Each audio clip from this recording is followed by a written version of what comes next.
My printer's not that loud though. I'm just kidding. Whatever. All right, Okay. guys. Hey, everybody! Welcome to another episode of the Black Spitter Music Podcast.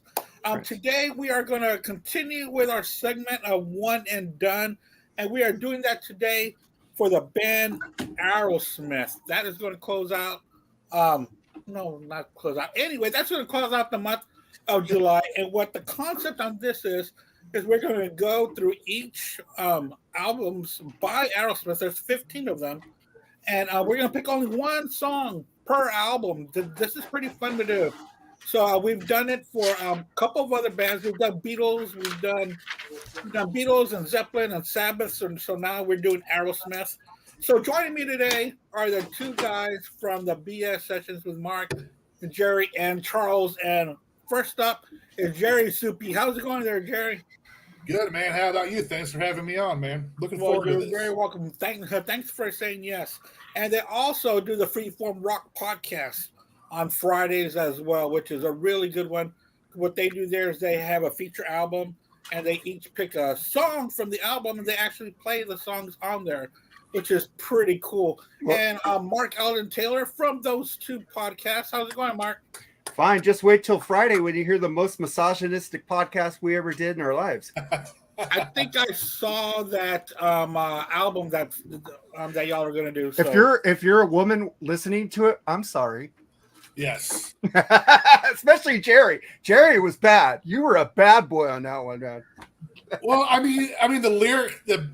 Never. We won't get. But he thinks his wife would be okay with a certain song. I'm not going to give that away, but no. Well, let's wait. Let's let the fans hear it on Friday. And also joining us is Al Horta for the Be Cool or Be Podcast Out. It's a fantastic show on a fantastic channel on YouTube. Check it out for some of the best concert footage you've ever seen, including one of a show that Joe Perry played about 3 or 4 months ago. Oh, like a year ago, dude. A year ago already. Yeah, it was a year ago already. Down in Atlantic City, New Jersey. So yeah, it was. Wasn't Gary Sharon awesome? Gary Sharon sounded great with him, dude. Happy birthday! Happy birthday to Mr. Mick Jagger too. Oh wow! Yeah, 80 years old, and wow, happy belated to Jerry. I think yours was yesterday, right? Yesterday. Jerry, yesterday I played him a birthday song. I played he did. He played me Weird Al Yankovic. Thank you. Happy birthday. I was going to play in the Beatles Happy Birthday, but I go, Jerry's got a good sense of humor. I'm going to give him Weird Al. But also, I wanted to ask Mark, how was the show you went to? You went to go see Y&T a couple of days ago. How was that? Fucking amazing. I saw them once before. I think I have the shirt I always wear. I didn't buy a new shirt, even though they had a killer fucking Mean Streak shirt there that I wanted, but it kind of broke. But dude, Dave Meniketti, he even said, man, we're all up here. I hate to break it to you. There ain't no tapes. It's all 4 of us singing this. It's sad that a band has to do that now. But Dave Meniketti, I don't think he's dropped. They haven't down-tuned at all, man. I just love watching a guy sing and play a lead at the same time and have his eyes closed, because that lets the audience feel this guy is fucking into what he's doing. He said, Dave Meniketti's just amazing. If you get a chance to see Y&T now, you guys need to go. I've never seen them, man. I'd love to see them. God, you need to see them, Al. Dave is a treat in himself. The whole band is good, but Dave, dude, a guy could still sing. He's like better than Sammy. Right now. He's the only original alive, ain't he? Yeah. Yeah, he's the only one left standing. Yeah. I saw them twice, and they both blew my socks off, man. I'm sure his band still kicks ass, though. It's still good. Oh, he's had that band for, I think, since what is it? Who's the bass player died? What? The bassist who died, the founding member, he died in 2013, just before that fucking one album with the Dragon came out. It's a great album. The band is gone, I think. I know. That was the last album two of the original members were on. Okay, all right. Yeah, because he died, but they already had the drummer and the other guitar player in the band on that last album. So they've been with him for like over 10, 14 years now. It's just the bassist who's newer. Yeah. Well, I'm really glad that you enjoyed it, man. Awesome. All right, guys. So what we're gonna do here? We're gonna get started. We're gonna get started with the debut album by the band. I believe it was in 1973. Yep. When that came out. Yeah, the So first album. 3. All right. So Jerry, what is the track? What is the one track off the debut album for you? Man, this song is loaded with classic Aerosmith songs, man. But you cannot deny the impact still to this day of Dream On. I mean, an incredible song. I mean, it's just a great Aerosmith song. I mean, it's got Walking the Dog or Rufus Thomas, Mama Kin, great songs off it. But man, like I said, Dream On, man, is still everywhere on the radio today. So I got to go with that one. Yeah. Yeah, I did mine a little different. I was in a mood when I made my list, and my mood was a rockin' mood. I didn't put that many of their ballads on here, even though I do like them because I think they're pretty solid. But they do have good ballads, man. Rock tracks. Even get a grip back there had some good ballads on it. Oh yeah, amazing! It's amazing that solo that Perry does. My God, yeah. Awesome. At the end, it's just it's so anthemic. It's great. But yeah, that's a good pick. That's one of their most iconic songs, and it's fantastic. And when they brought it back, when they brought back Dream On, it was for a MTV performance. I forgot. I think it was MTV 10, wasn't it? Their 10th year anniversary. And they MTV 10. They played it with an orchestra. Yeah, they had an orchestra. Yeah. Yeah, but they jammed the hell out of that song. Queensryche did the same thing on one of those MTV shows too. Who did? Queensryche. They also did the Real World, I think. Oh, okay. Yeah, but that's a good pick, Jerry. What's your pick, Mark? My pick is like Dream On is fucking great classic. With this album, 2 songs on there that I always go on repeat, especially live. If there's live versions of this, I'll probably play them. But it's between Mama Kin and Moving Out. Two good songs. And I took Moving Out because I just love the I gotta move out because the city's moving. It's all bluesy at the beginning. It's just moving. I'm getting out. It's like that fucking snarl by freaking Tyler on that song, and that fucking song.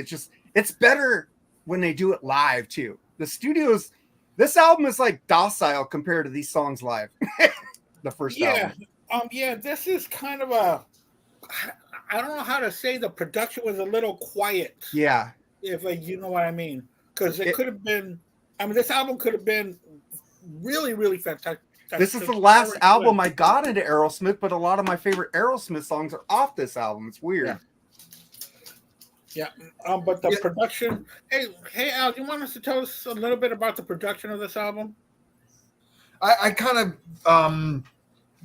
of equate it like a little bit to like the first Kiss album, where like the guitars aren't like, to me it's not like heavy enough. Like there's not enough like crunch on guitars, even though it's still kind of raw and stuff. But when you get to the live versions of this, it's like that's where they really like. It's like they injected a lot of energy and oomph into the songs, dude. It's like, but yeah, the first the production's a bit lacking. It's a little flat, if you for lack of a better term, a little flat. I kind of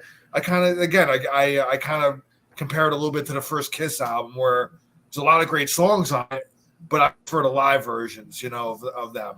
Yeah, and it wasn't their producer from the classic albums. The next album then up, right? It was Jack Douglas would come in until the next album. Yeah. So just imagine if Jack Douglas produced that. That's not Bob Ezrin. I thought Bob Ezrin did the next album. No, that's Alice Cooper. Yeah, no, they had like some guy, Adrian Barber, produced this one, which I never heard of before. I don't know what he's done it about, but he's probably in a nursing home right now. But yeah, going into it, I guess I'll do my pick. Yeah. I'm gonna go with Jerry and say Dream On, because it's the obvious one, but it is like, come on, it's like their stairway to heaven, really. If you think about it, I know it's been overplayed and stuff like that, but just because it's overplayed doesn't mean it's not a great song. And I could have went with like Walking the Dog, which is a cover, or Moving Out's a great one, like like Mark said. Mama Kin. That was almost between this one and Mama Kin, really was my pick. We both going around Mama Ken. I love that. Yeah, Mama Ken would have been right there, man. But I'm gonna give that a try. It's like their signature song, man. Really. So it's their Stairway, in my opinion. So I go with that one. But it became a hit years later, though, didn't it? Yeah, it became a hit after Toys in the Attic. Toys in the Attic, yeah. Yeah, so. Yeah, so it wasn't a hit. It wasn't a hit right out of the box. No. And then they re-released it. Yeah, and then when you notice like repressings of the first album, it would say featuring Dream On. Yeah. So that's after it became a hit. They re-released the album, and then the rest is history. So, yeah, and really a good job of doing that to re-release it after, which is something that it's pretty cool that Billy Joel did that on a live album called "Songs in the Attic." All those songs were previously from before Piano Man, before before the Stranger, so that people can get more acquainted with his earlier stuff. Wasn't that album mostly live, like kind of live? It was live tracks. Yeah, but the songs were before the Stranger. Yeah, and he really put a lot of more umph into those tracks. It's pretty cool. My pick for the debut album is going to be Somebody. Oh, wow. Good one. That's a curveball, man. I give you credit for that one. Yeah. Yeah, I went a little bit off the beaten path for that one. I really like that. It really does keep the album moving, because I believe it's about like the second track. So it's a pretty cool track, and I liked it. So I went with Somebody. Album number 2, Get Your Wings. I think a lot of us might.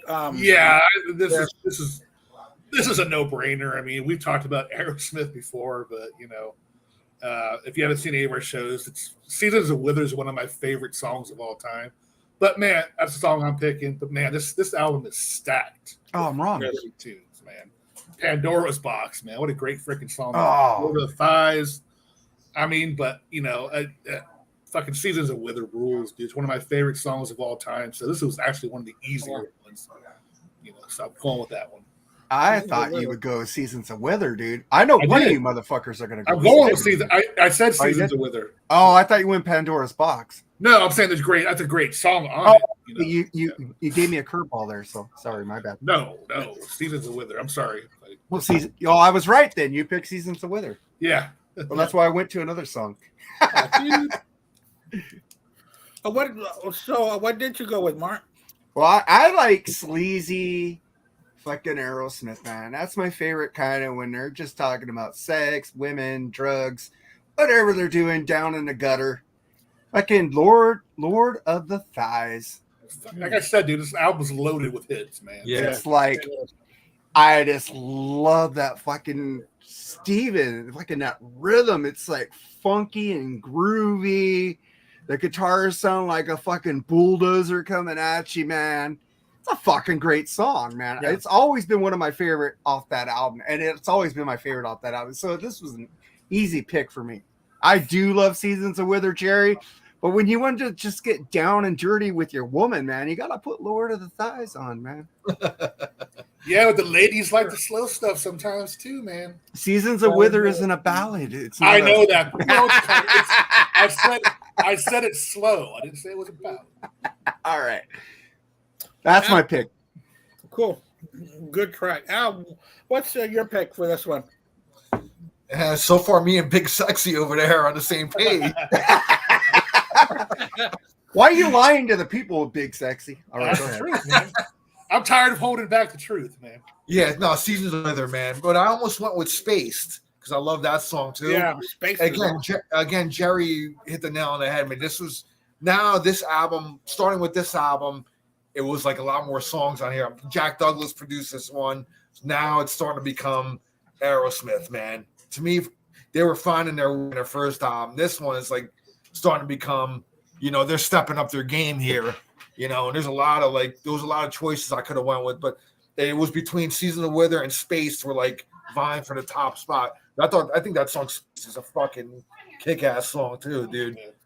But "Seasons of Wither," man, and it's one of Steven Tyler's favorite songs too. He said that in interviews. loves that song. And it's funny, man, because the bunch of times I've seen Aerosmith live, and there was a couple of tours where they played this song. It's just weird. Like they play a song, I love it, and I look around, and people are just kind of like scratching their head. Yeah, it's like, dude, I was like, what's wrong with you people, dude? Well, that's what they said. People only know them from the '90s up. It's like, what the fuck is going on there? I'm like, they're playing this classic, dude, and you're like, people are like getting up to go to the bathroom, and we're getting drink. I'm like, you don't fucking even understand. I just scratch my head at it, dude. They want to hear I don't want to miss a thing. It's the masses, bro. We're not. It's 80% of the masses go concerts that want to hear like the hits, man. So it just kind of bums me out a bit, but I want to get some education and like become a school principal and blast fucking good music on lunch breaks. Probably get fired after the first day, but anyway, that's my pick. Sorry, Al. That's cool, man. I told that to Eric today because he said I can't let Sammy Hagar fans babysit my kids, and I go, well, I guess I'm out. And he goes, oh yeah, hell yeah. And I go, you know what? I'm going to become a school principal where your fucking kid is at, and I'm going to blast Sammy on his lunch break. So. I'm going to match with Mark. I'm going with Lord of Thighs on this one. Nice. Right on. Somebody agrees with me. This is the Aerosmith stuff that I was in the mood for when I was going through this. I mean, a lot of my songs are going to be the rough and tumble, the Aerosmith that's gritty, the Aerosmith that I thought were from New York, and then I found out they were from Boston. So isn't that weird? So that's the Aerosmith that I came up with for this one. They talked about playing Max's Kansas City. I think they're from New York, right? Well, Steven Tyler was from New York. Oh. Yeah. Yeah, he was. So it doesn't have that wise ass lyrics, and if I'm not mistaken, I think he was from Yonkers. I think he was from Yonkers. You're right now. Yeah. Yeah, Yonkers. Hey. I got some Yonkers here. No, all right, go ahead. So he brought that New York attitude into the band, man. Where was Perry from? Because he's pretty fucking cool. Boston. Same thing with Whitford. He's from Boston. Yeah. I think the rest of the band was from Boston. Okay, cool. Then the next album, Toys in the Attic. This was even harder. This was a harder one to go through. It was easy for me, but I thought it was pretty easy too for me. Yeah, it's pretty for me, man. Well, the whole album is great, but anything in the 70s by Aerosmith is great. So yeah, but it was tough to pick just one off of this album. What did you go with, Jerry? Toys in the Attic. Man, I was in between Toys in the Attic and the only song co-written by Whitford, Round and Round. But I went with Round and Round, dude. I love that song, dude. Oh, that's heavy, dude. Fucking A, dude. Brad Whitford rules, dude, man. Underrated as fuck. Great. I mean, his contributions to the band were definitely not, overlooked. But, man, what a great song that is. I mean, this has the radio-friendly hits that are a staple in every Aerosmith concert, but I go a little deep with this one, man. I love Round and Round, dude, so I'm sticking with that one. Good track, man. Yeah, great. That's a great track, man.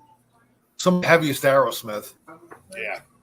Mark, one of their longest songs too. Yeah, like 5 or 6 minutes, something like that, 5.5. Yeah, they jammed for a while on that one. What's going on with you, Mark, on this album? I have to pick the song I think that has the best riffs, the best groove, and the best fucking. It's like fucking No More, No More. Oh, fucking love that fucking song, man. It's just fucking groovy, sleazy. It's like, and I like it when he goes carriage. He like extends the word carriage. It's like he's being sarcastic as fuck in this song. Fucking love No More, No More. So that's my pick from Toys in the Attic. This is where prime Aerosmith really starts, dude. I mean, they were like peaking starting to peak right here, dude. And like this was a tough one for me because I love this album so much, and there's so many. I mean, top to bottom, man. you know, you can't go wrong with any song. I struggled with no more picking that one, but I didn't ultimately go with that one. I was on Adam's Apple. Oh, that's a great one too, dude. To me, like the beginning riff and that, and then when it kicks into the song, dude, it's just man, it's just like what everything that Aerosmith means to me, dude. It's just like the lyrics, just the singing and the delivery of it, dude. It's prime Aerosmith for me, dude. And again, like I could have went, you know, round and round. You know, that's a great one. No more. Even You See Me Crying, a ballad ends. That's a great one. It's one of their great ballads, dude. You know what I mean? I couldn't even.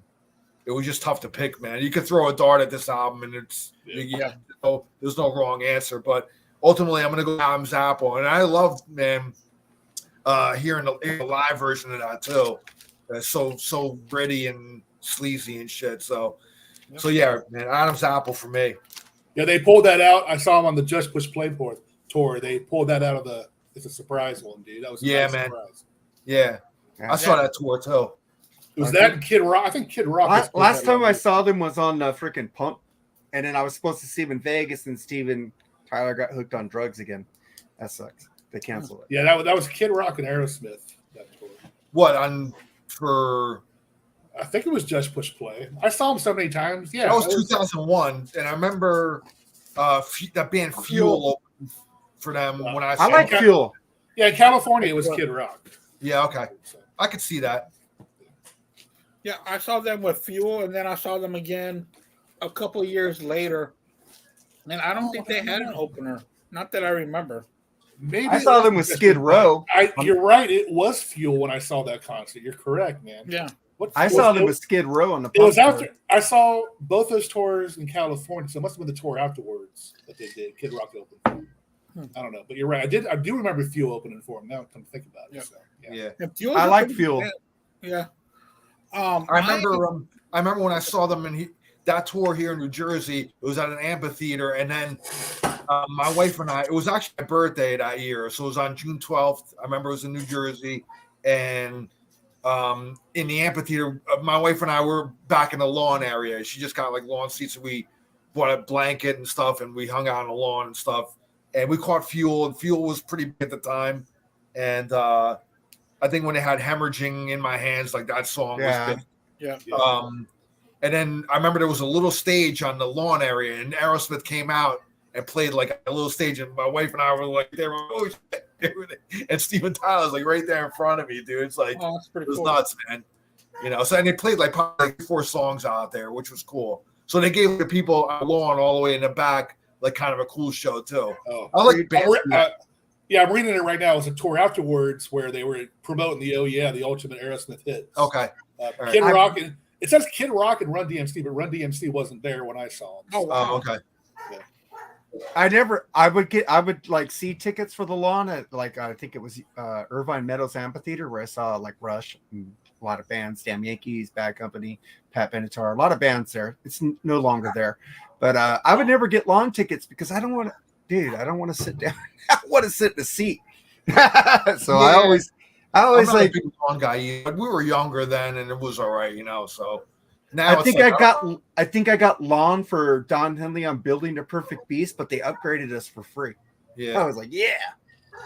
I like the lawn. I don't. It's always a party up there. I love it. Always is. You're right. Not man. now. Yeah. Well, I mean, some bands. Yeah, some bands it's like $35 to see them, you know, in the lawn. So that's cool. Yeah, I'm seeing Ghost in a couple of weeks, but man, they're like asking way too much for their ticket prices. Man, their lawn seats are $90. So, yeah. Their what seats? The lawn seats are $90 for because they're a computerized band, man. They're going to try to. They need money for the AI. I'm sorry, I fucking got that. Hey, I can't wait! I can't wait till Saturday. I did that for you, man, because I felt bad for you because we always bash that shit that you gave us. I'm giving you a chance. Andy. Next. What's up? Yeah, thanks. Well, thanks, Al. Say, Jerry, were you going to go see Ghost or not? Yeah. Are you? No, I'm not cutting you off. You know, I like Ghost.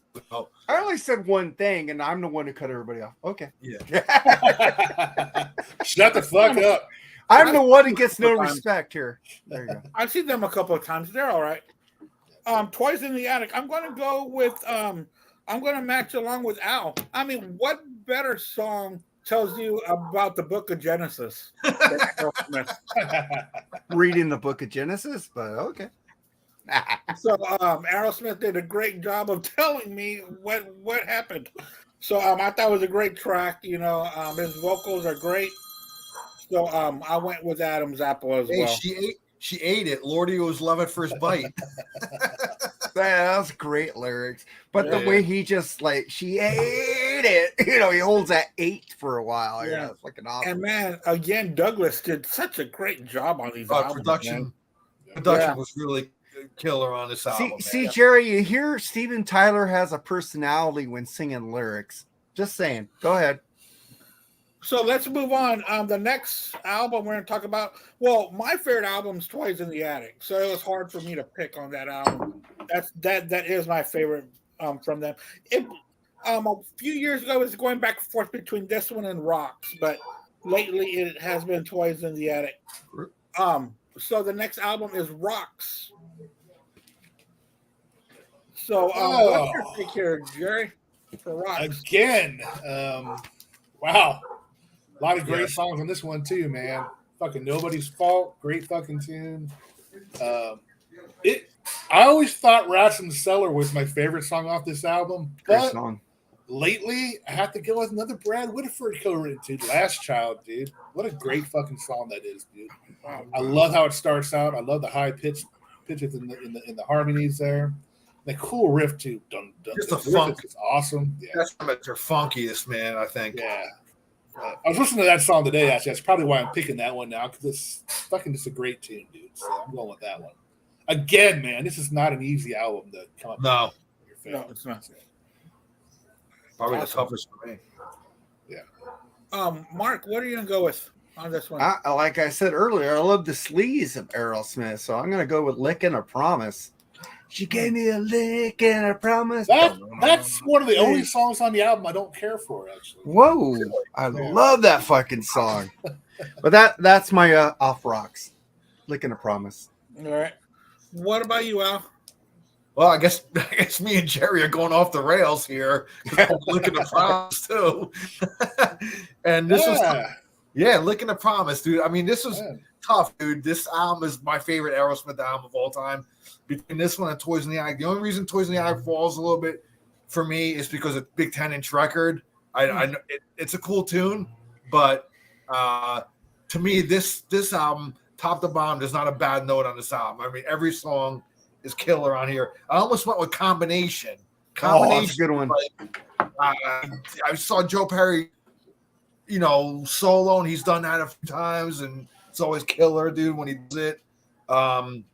Rats in the Cellar is another one, dude, I could have went with, but Licking a Promise, like, today, my choice is Licking a Promise. Tomorrow, ask me, and it might be something else, but, again, and it ends with a great ballad, Home Tonight, dude, another killer ballad, dude. Yeah, it is. But, I'm going to go with Licking a Promise on this one. Rocks, man. I mean, the production here is killer, too. Jack Douglas, the whole band is just firing on cylinders. The drugs were really good. This is not new, Al, because me and you usually go the same way, and then Jerry's usually the opposite. But this day, it's Jerry mostly, and I just got one. Listen, man. This is when they were doing drugs and having fun at the time. Later, it's not going to be that much fun. Hey, kids, drugs, not hugs. Okay. Hey, Mark, even the sun shines on the dog's ass every once in a while. There you go. Every once in a while. Anyway. On this one, Last Child, I'm just a punk in the street. That's a badass song. I love it. So that's what I'm going with. Yeah, that riff is just so funky. Like, dun, dun, dun, dun, dun, dun. I mean, it's just unbelievable, bro, that riff, man. Yeah.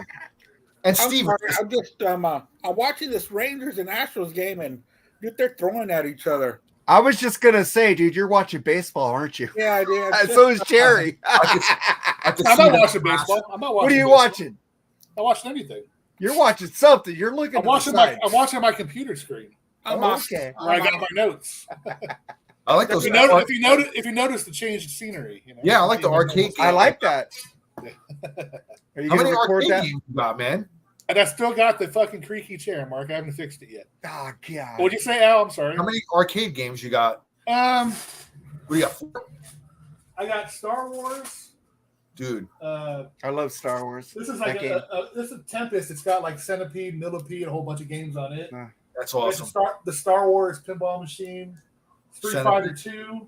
Oh, okay. I got a Donkey Kong cabinet, but it's got like 400 games on it for classic 80s games. Oh, that's cool, dude. And I got a little miniature NBA Jam. I want to get a video cabinet in my new house down in Florida, man. It'd be cool. I have a little Nintendo with like 250 games on it. They're not originals. They're the arcade one-ups. Yeah. I can't afford the the real. No, dude, but they're fucking awesome. Yeah, I'm working on getting Dragon's Lair next. That's gonna be my next one. Oh, Dude, that was the game I put. That was the first dollar game, wasn't it?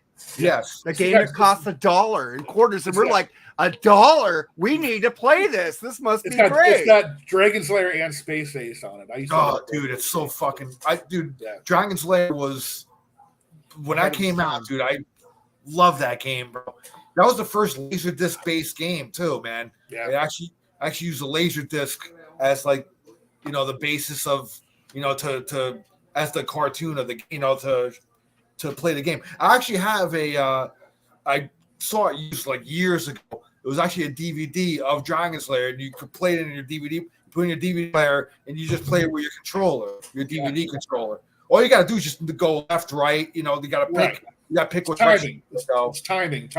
Yeah, the timing. So it's the same graphics, everything. It was the same exact game. I remember like Atari 2600 or like ColecoVision trying to do like Dragon's Lair, but do it in like the pixelated. It had to be the Atari because ColecoVision had the best graphics. Funny, man. So that's cool, man. Yeah, Dragon's Lair would be cool to get the actual like kind of console. Yeah. So I have a friend of mine that lives here in New Jersey. He actually refurbishes like video game consoles and stuff.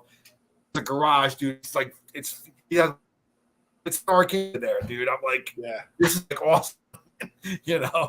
So Wayne Noon's got the best setup of them all, though, dude. Check his stuff out, man. Well, Wayne Noon is rich, man. Come on. Yeah. I want that. He's got that Rat Salad Network, and he doesn't help the Freeform Rock Podcast and Mark and Jerry with Oh, sorry, I brought him up. You know what I'm doing right now? I have my freaking YouTubes going on our thing to get watch hours and Wayne Noon's watch hours, so we can start making money. They're playing all videos. Yeah, but the thing is that when it came to the joysticks, after Nintendo, after they put more than just 2 buttons, I just said, nah, I'm not gonna go that far. Dude, ColecoVision was the best, dude. Because the joystick started to have so many, A, B, C, D, and then left and right. You ever played Mousetrap on ColecoVision? That's a fucking killer game, dude. It had a little overlay, go on the little buttons, dude. The worst video game system was in television. That was horrible. I had that one. I had the 2600 and actually television had the best sports game stuff.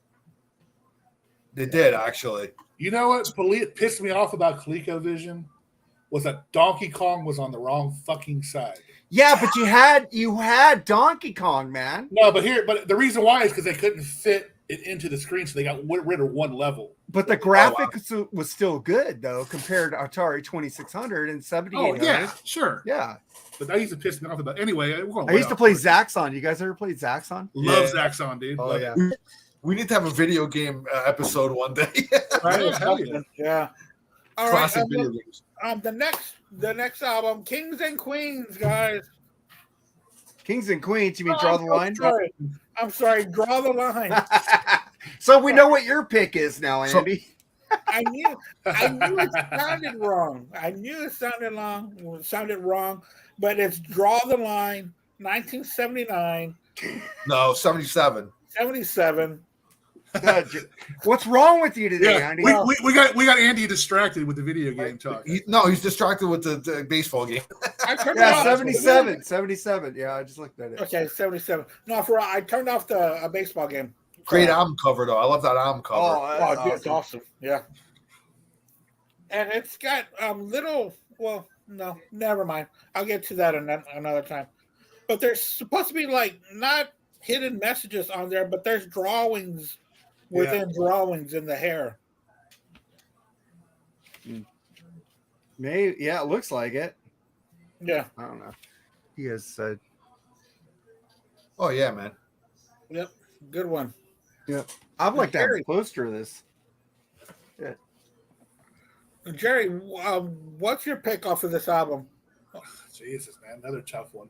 But this one's a little bit easier, but still tough. But I got to go with The Hand That Feeds on this one, dude. That's a good one. Fucking love that song, dude. Another, you know, fucking just a jammer, dude. Another Woodford song. So I think I'm not getting a Brad Woodford kick tonight or something for some reason. But that's my pick. There's some duds on this one, like Milk Cow Blues and stuff like that. I like Milk Cow Blues. That's an Elvis song, man. What else? Brad Woodford's the unsung hero in that band, dude. I agree. He is. But yeah. This one was a little easier because there's not as many great songs on this one, so I'm picking The Hand That Feeds. Cool track. Good track. What are you gonna go with, Mark? I'm gonna go with I think that you're going with because he called this album that name.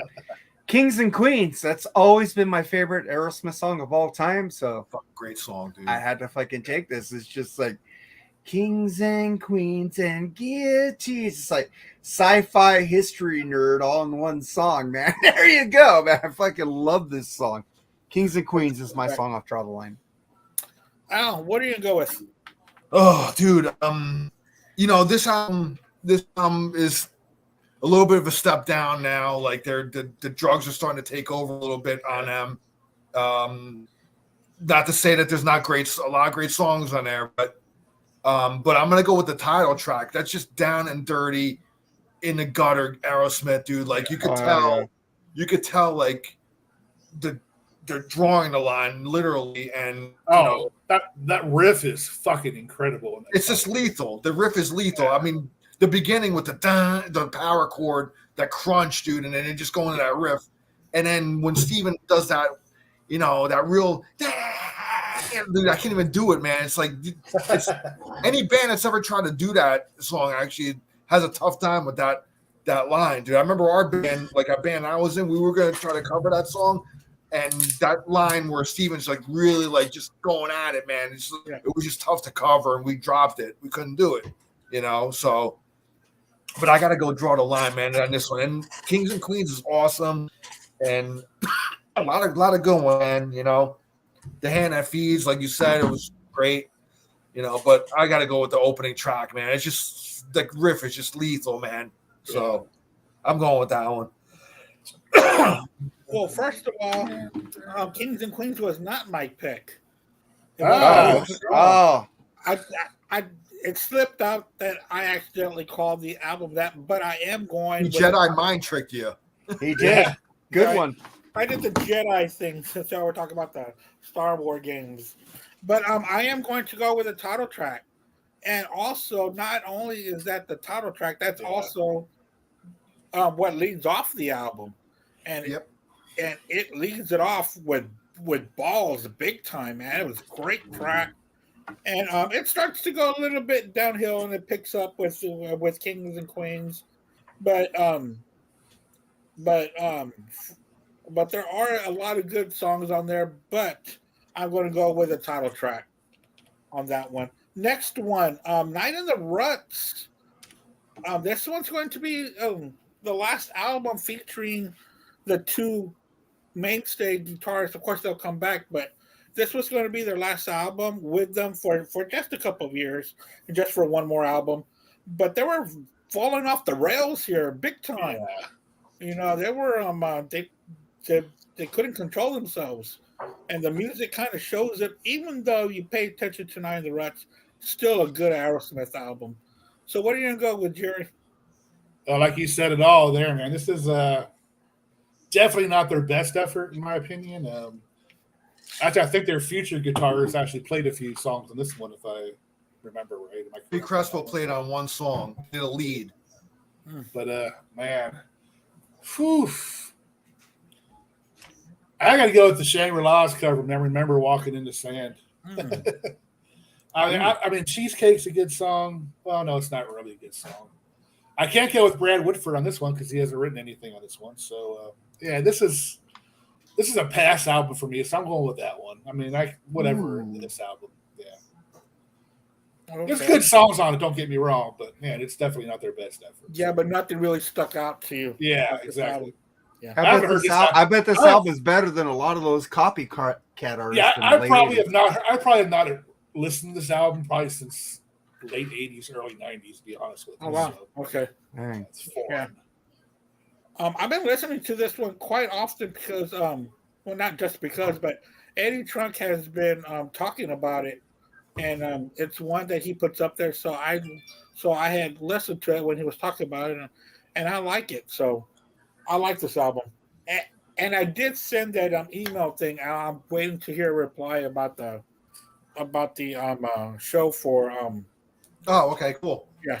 Yeah, I did send a thing for that. So what are you gonna think on this one, Mark? I'm gonna go with the sleazy Aerosmith and Cheesecake. I love that fucking song, man. I like this album. I think this is that's a great song. I love that song. Yeah, it's a down and dirty fucking Aerosmith song, man. Even though they were fucking high, they made anything better than Britney's Fox.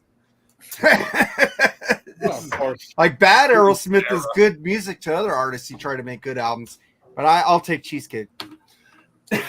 Ow. I find this album to be actually a step up from Draw the Line, in my opinion. I like this one actually more than the last one. Right in the nuts, man. But I'm gonna go with Chiquita.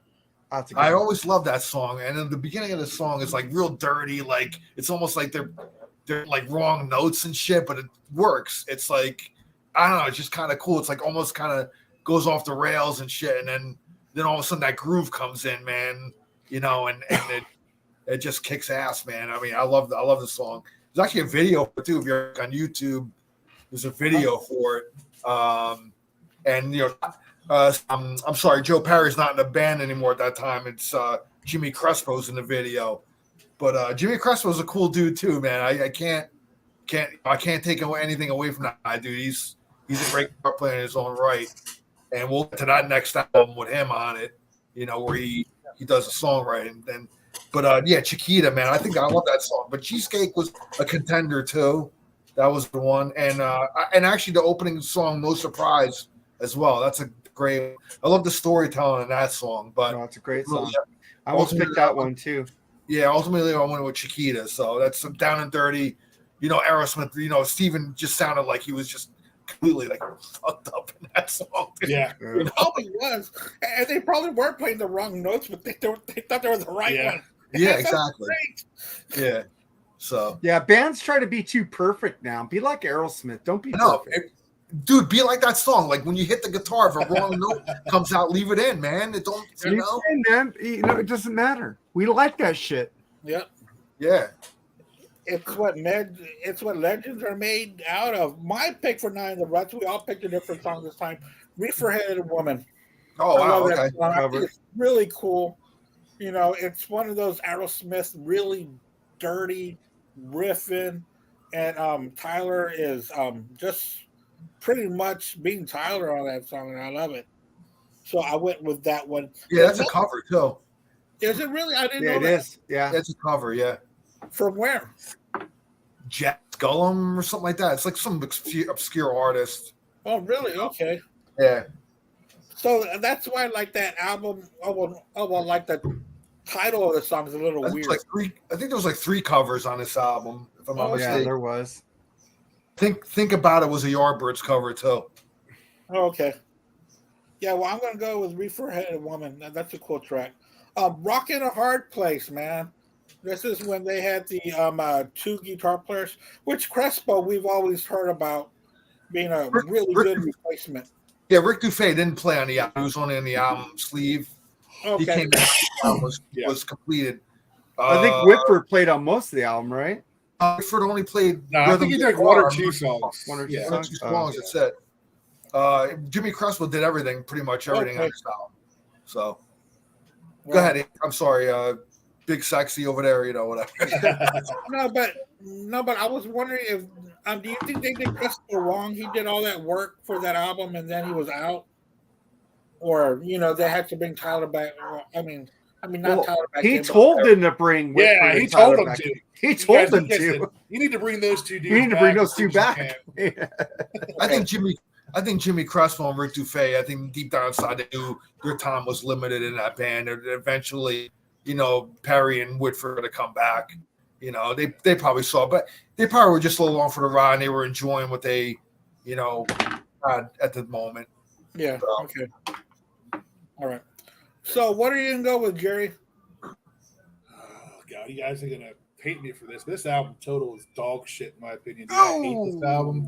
I like 2 songs on it, but the obvious one is Lightning Strikes. I mean, that's probably the more popular one off this album. It's a good tune, shit. I mean, I'm looking at the songs in this album right now, and I'm like, I don't remember. I don't remember "Rockin' a Hard Place," Cheshire Cat. I don't even remember that. Yeah, this album doesn't do much for me, never has. So, but that's the only song that I really liked from the album. So I'm taking with Lightning Strikes. Okay. I think they had a video for that one, if I remember. I think they did. Yeah. Yeah, because I think that was the single off that album. Or did they have more singles off this album? It's the only one I remember. Yeah. What are you gonna go with, Mark? Jailbait. Jailbait. I fucking love this fucking song. I like Lightning Strikes too, but I like this album a whole lot better than you do, Jerry. I think it's fucking raw. You know what? Sleazy. That's another album I probably have not listened to in 40 years. Maybe you need to check it out again. I think you need to revisit it, Jerry, because I don't understand, when I get to dude. it. Yeah. Well, you like Ghosts, so that's I've been going. Leave him alone on that. I've been going back in time listening to the albums that I didn't. I mean, I've been going back revisiting albums that I didn't like in the past, and I'm starting to like them. So maybe I'll give those 2 a chance again. Yeah, I mean, you really should. I mean, Aerosmith was almost perfect, man. Jailbait's awesome, dude. Yeah, they could have started their career with the originals and ended with it, dude. How many? This is their video. They had a video for Jailbait too, I think. I remember Lightning Strikes. Lightning Strikes. I think it was the same recording. They both same videos in the same day. Yeah, with that being said, I'm not going to shell out $300 for a nosebleed seat to see their farewell. No, dude, they were cheaper when they were in Vegas at the residency, and now I'm looking at the forum and go, oh fuck no. Oh wow. Not to change the subject, but that freaking ball dome they got in Vegas is fucking incredible looking, dude. Isn't it? Yeah. And who sold out 28 dates there? 18,000 seat arena? Who sold out 25 dates? And they kept adding more and more and more. Free tickets. Not even, dude. They sold U2, bitch. Thank you. Hey man, I got no problem with U2 past Rattle and Hum, dude. So I mean, pre-Rattle and Hum. Yeah, they're doing Octung Baby there, dude. And I fucking wanted to fucking see that live. Dude, that's a really good album. In fact, that's my favorite by them. Enjoy. Ow. I will. What's your? But I'm not going. Hard. I'll be right back. Yeah. I love this album, dude. I've always loved this album. I think it's the last real gritty Aerosmith album. Although the next album isn't bad, it's good. This one, to me, is the last of the really down and dirty Aerosmith. I prefer this album over anything post pump. I'll go post pump on this one. But I'm gonna go with Lightning Strikes though. Good one. Even though I could have went Jig Is Up, I could have Rockin' a Hard Place, Bolivian Ragamuffin, great one. Even Jailbait, the opening track. But Lightning Strikes, I'm just gonna go with that one because the riff in there is just killer, dude. And the groove is just good. So that's my pick. But I mean, I love the sound. I mean, people who call the sound, I think they just don't. They just do it because Perry's not out of it. I don't know. I think that's unfair. I think Jimmy Crespo did a admirable job.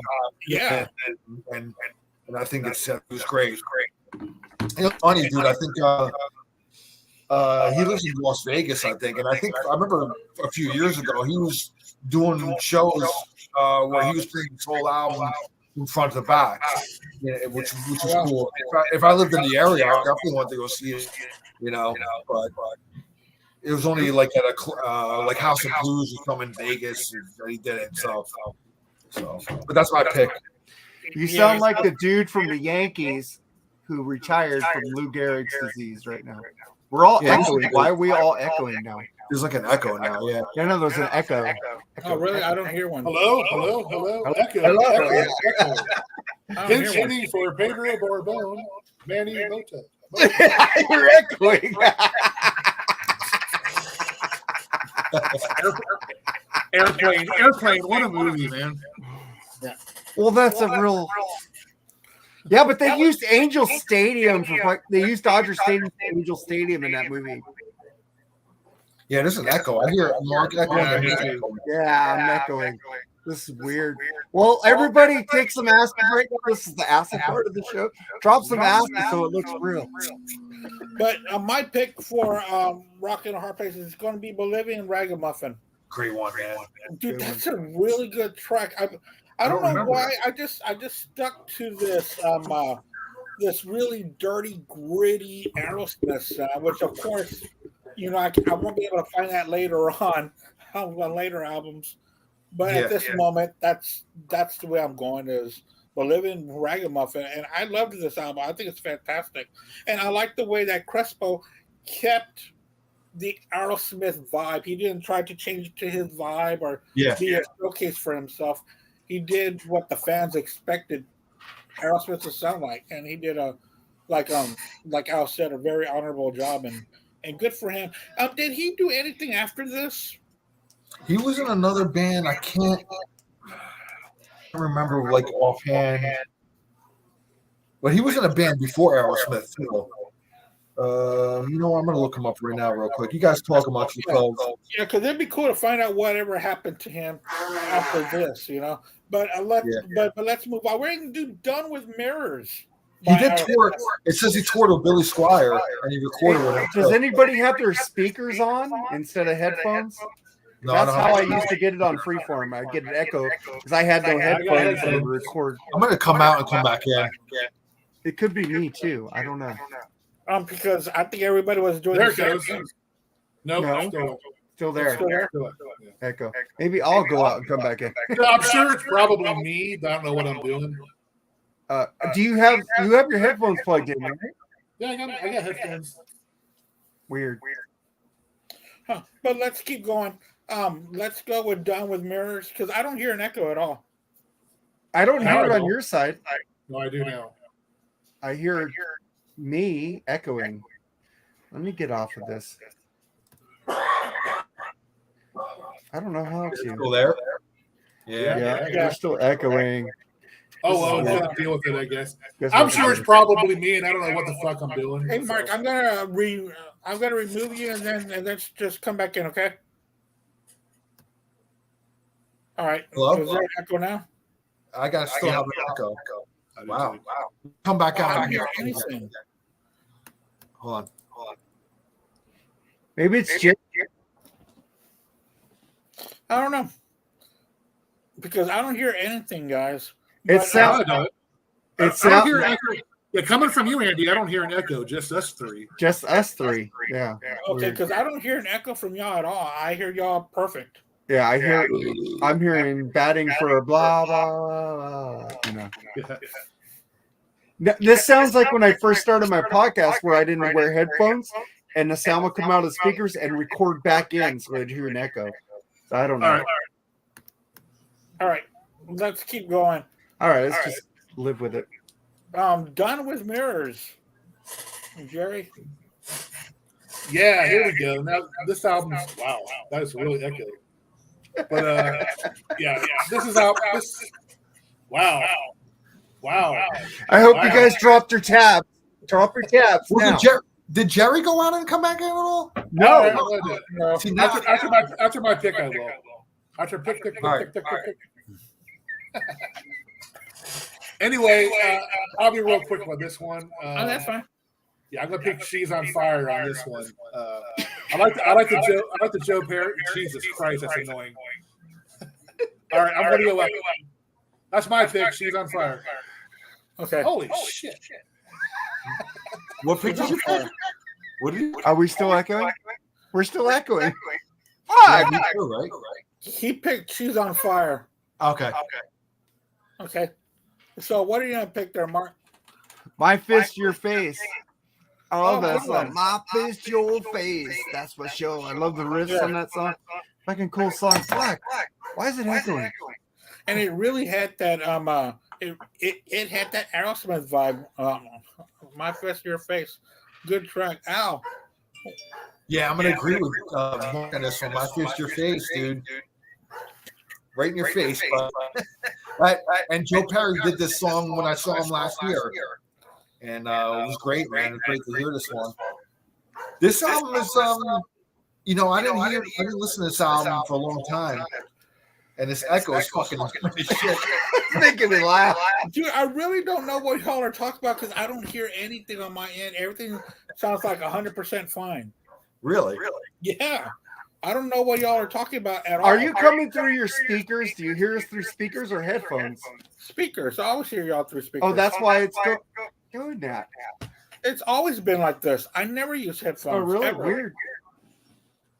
Ever Okay. for anything. I mean, I can, but I. All right, so We're my the fist. only one that's not echoing. It's weird. The thing about this album is it's produced by Ted Templeman, who did. Oh, really? Yeah. And this is Tyler. I'm sorry, Perry and Woodford come back. Yeah. And this is kind of like the false start of their comeback because they didn't really go nowhere this album. But I think it's still a great album. I mean, it's funny. I didn't revisit this album for a long time, and there's a lot of good ones on it. But My Fist, Your Face is that classic sleazy Aerosmith, dude. So we'll go with that one. All right. Well, hold on, everybody. Hold on to your seats because here comes the big kahuna. It's still doing it? Yeah. Yes. I don't know what it is. Huh. I don't have no speaker. I'm just using the computer, and that's it. Well, that didn't echo there. What Yeah, did there? Okay. When you talk too loud, maybe it doesn't echo. I don't know. Hello. Hello? Hello? Big Kahuna. Can you hear us? Yeah. All right, then talk. Hey, it's not echoing anymore. No, it isn't. Big Lexi's gone. It's gone. Yeah. Nice. Sorry, guys. The acid point of the show is over. You could take the tab out of your mouth now, but you're already fucked up. So sorry. Done with mirrors, man. Jerry, So I was- done with mirrors. Jerry, so I did Jerry, yours. me and Mark, we picked My Fist, Your My Face. Fist, Your Face. Great song. Now it's Andy. Andy muted himself. Yeah. And he's muted. Yeah, I did mute myself because I think that's where the echo was coming from. Is it Hello? gone? Yeah, it's gone. Yeah. Okay, That's good. gone now. Yeah. Okay, so I am going to go with My Fist. I think Your Charles. Face. I think Charles was in the computer somewhere. Somewhere. Just mimicking us. Yeah, so I'm going to go with My Fist, Your Face. I wanted to go Yes. with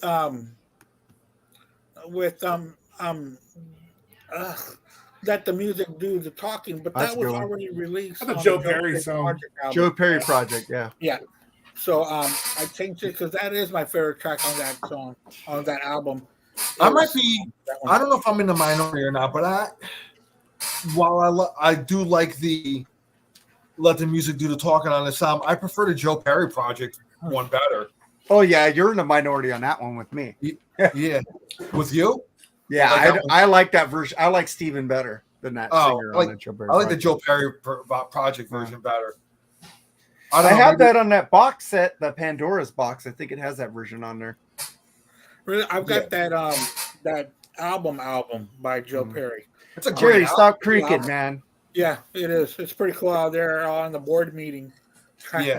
It's pretty cool. The next album We all did that one, right? So the Yeah. next album we're I going did to She's on Fire. I did She's on Fire. Yeah. Seems to be their breakout album or their comeback album, which they were able to do, what, 1, 2, 3, 4 videos for that Yeah. album? Is that right?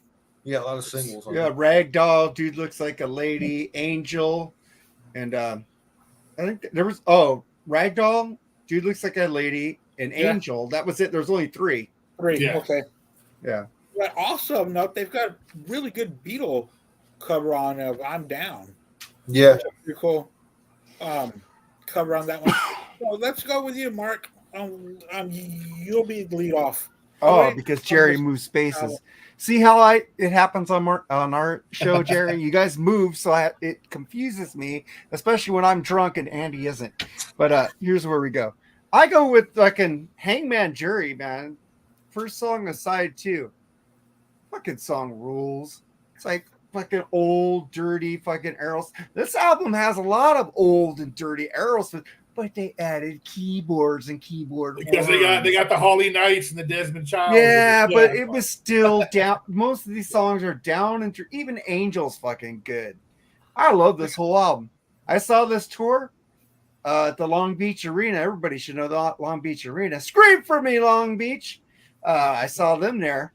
I think them and Dokken were the only 2 bands I saw there because Dokken opened for them and they sucked. But Hangman Jury is my track. Yeah, I got that on cassette and on CD. But the cassette, you got the little embroidering on top of the cassette deck. Yeah, that's the one I had. I lost that. I got that one, but I do have Angel on a 45 as well. Nice. I forgot what's on the B side of that. I gotta check that out. Al, what's your track on? What's your favorite track off of Permanent Vacation? I'm actually gonna go with the title track, "Permanent Vacation." I love that song. That's a Brad Whitford Whitford tune. Yeah. Yeah, dude, I'm giving Brad Whitford some shine on this one, man, because that's my go-to track on that one.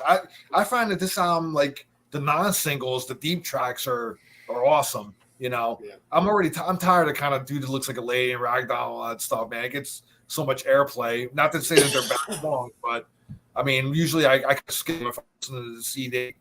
You know, Hangman Jury, like that's a great one, and but I love the title track. Not like I don't know, I got that summery vibe about it. You know, I always equate this with a summer album too because I remember playing this a lot when my prom weekend.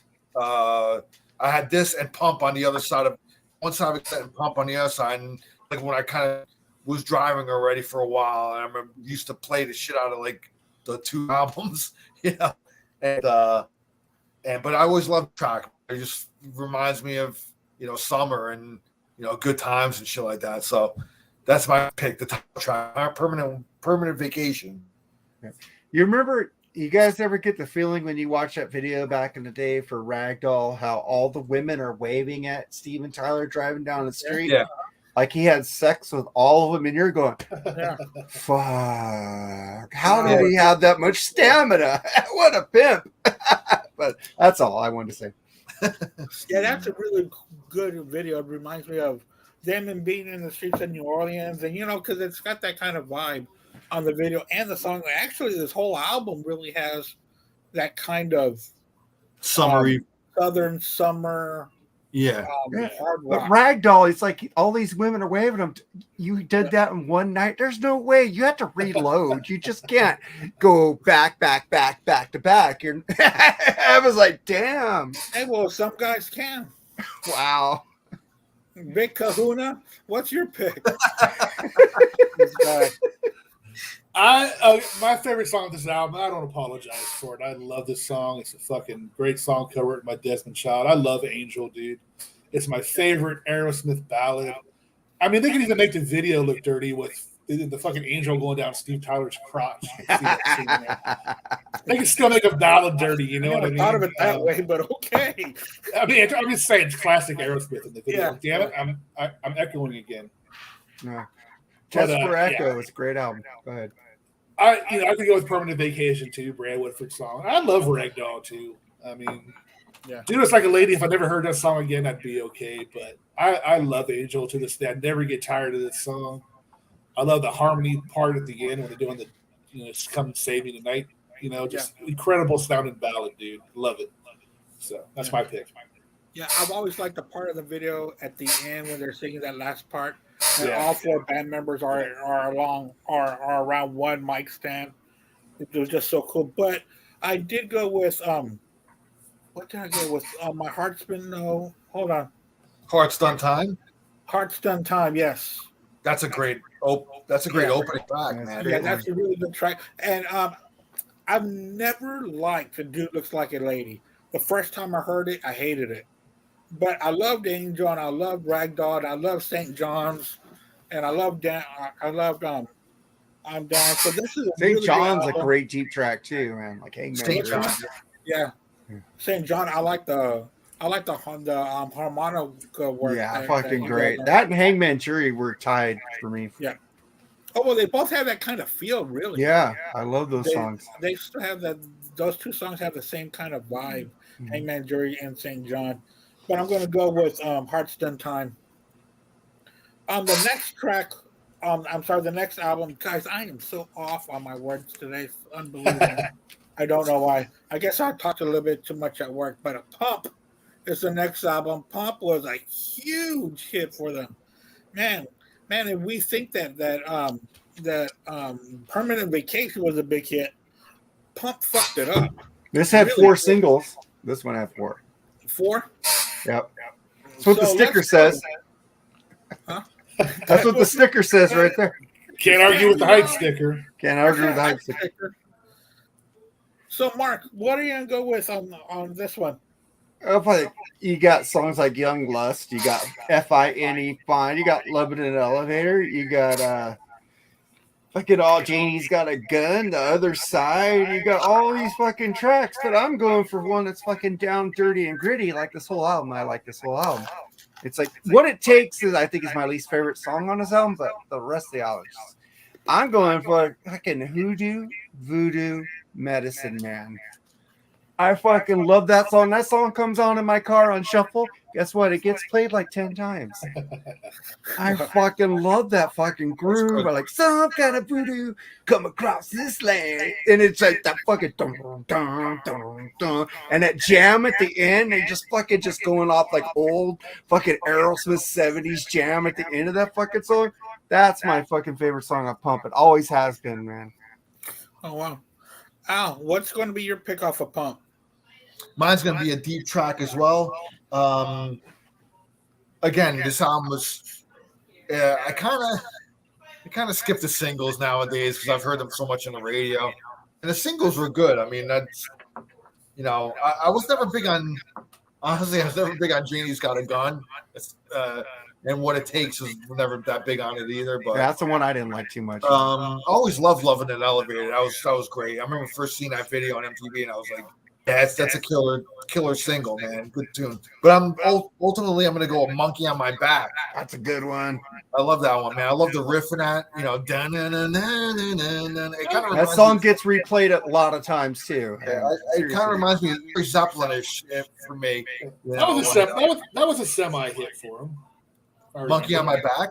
They didn't have a single, dude. I remember hearing it on the radio a lot, so I know where I was at. So yeah. I think when this album was first new and like radio, I think even album oriented radio were playing like a lot of deep tracks off of here, just because it was such a big album, man. How many did this album go diamond? I think it did. I think so, yeah. Yeah, I think this is the big. It was I think Get a Grip might be their biggest selling album. Yeah. The next one, but this one was no slouch either. Yeah, Monkey on My Back. I'm gonna go with that one. Pump though, like I revisited the album and I'm like, yeah, there's a lot of good tracks on there, man. So yeah, I'll go Monkey on My Back on this one. Although the one more is really good. Yeah, Jerry, what's going to be your pick on this one? Yeah, I mean, this album was chock full of hits, man. But I gotta agree with Mark, dude. Hoodoo Voodoo Medicine Man is a fucking ripper, in my opinion, dude. It is a total Aerosmith gem, in my opinion. Of course, written by Brad Whitford, of course. Joey Kramer plays the fuck out in that song. Yeah, dude, that's a great song. I mean, you guys hit the nail on the head. What It Takes is probably the worst ballad they've ever released, in my opinion. But it was a hit for them, so. But yeah, I agree with Mark, man. Hoodoo Voodoo Medicine Man by a long shot. This album. Especially when you had this chick you hung out with would always play that song a million times. And go, do I have to hear What It Takes one more time? Woohoo! For me, I was a big fan of the singles on this album. I loved What It Takes. I still do. I think it's a great song. It's one of my favorite ballads by them. But I'm gonna go. I like the video of it. They're playing live, and then they're in like a country bar. It's not a bad song. It's just not the best on this album to me. No, it's the worst. It's the least favorite. How about that? There you go. But I am gonna go with a hit off this album. I'm gonna go with Love in an Elevator. I love that song. I love the way that you think that the guitar solo is over, and then they throw in another guitar solo. You know, after the howling by Steven Tyler, they just keeps on going and dun dun dun dun. It's just a good track, man. And plus, Brad Whitford gets the hot mannequins at the end. That's true, yeah. That was a weird fucking video in a way. Well, I love that video, man. It was like, whoa, look at these hot chicks. Video, man. Some weird shit. It's like Steven Tyler submitting his pimp status to me again after Ragdoll. Now he's doing Love in an Elevator. I go, oh, this guy's cool. Yeah, and again, that's raunchy, sexy type of Aerosmith. I love that is a great song. I do play that over. I play this album over and over, except What It Takes. Jane Just Got a Gun. That track, I didn't like it when it first came out. I think that's Susan Sarandon in the video, if I'm not mistaken. Probably they got that status by then. Yeah, but I really did. I like the part on Not Another Teen Movie, when they tell him. I own that movie on DVD. To sing a song with her name, so you start singing "Jamie's Got a Gun," yeah. and they stun Gunner. Jamie's got a gun. That's pretty funny. I like that movie. All right, we move on to Get a Grip. The guys on here just said that was probably their biggest seller. They made a lot of videos for this one too. They released a lot of hits off of this album. Well, they're longer ones. Get a Grip. I remember my sister had this CD, and I snanked it from her. And I still have that one, too, the one I took from her. But which way are you going to go on this one, Mark? Get a Grip. I know you like this album. I love this album, man. This album is fucking... You take off a couple songs, it's a perfect album, man. You got fucking Eat the Rich, you got the song Get a Grip, you got Fever, you got Living on the Edge, you got Flesh, Welcome Down, Shut Up and Dance, Crying's great, Gotta Love It's great, Crazy's good, Lineup, amazing, Boogeyman, But I'm going to take the title track off this album, Get a Grip. I think that fucking song rules. I always play that on the radio show, man. Yeah, and the thing is that on this album, the songs that were not released as singles, dude, they really jam out on the album tracks on this one. They stretched out songs that they haven't stretched out ever before like this on this album. But of course, this is known for the hit songs for them, and rightfully so. They're good. Living songs. on the Edge rules, man. I go, Steven looks weird in this video. I love that song. Go ahead, one of the first times I heard it. Yeah. No, I saw the video. I did school around this time, or I was working, and I was watching a lot of MTV on my off time.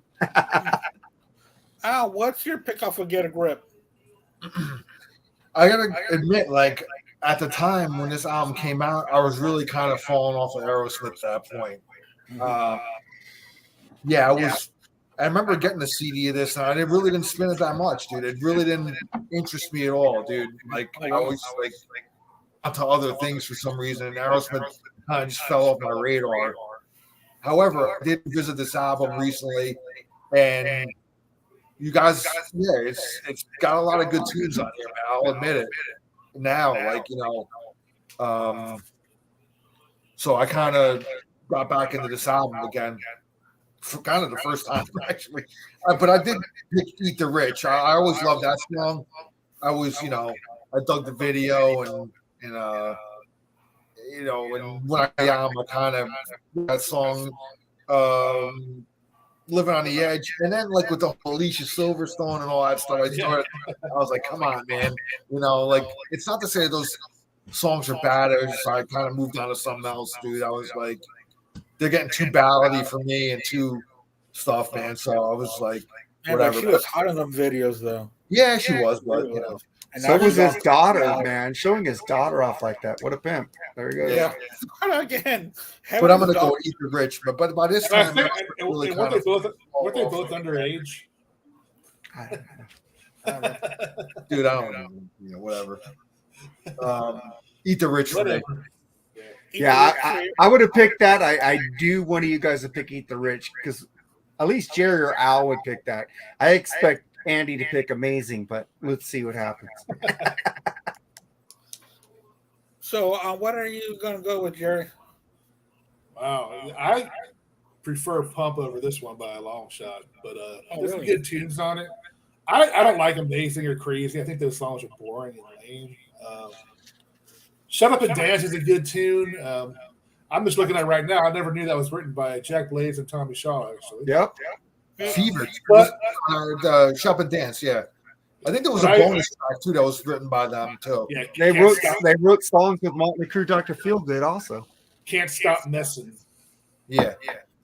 But I agree with Al. I think "Eat the Rich" is the best song off this album, dude, by a long shot. It's heavy. It's got that classic Aerosmith vibe to it, dude. It does. Definitely the best song on the album. So, yeah, that's my pick. Hey, Jerry, come close to your computer. I heard when you came forward, the echo went. Now is it what? No, it's still gone. Okay, go ahead. So, thanks to Mark, I got to change my pick. I can't let him be right. So, hey, that's a great song, though. But that's what I figured you'd pick. No, but I'm going to go with "Amazing." It's a great track. I love it. And I was listening to this album Saturday morning. I took my dogs walking. I take them every Saturday to this dog park.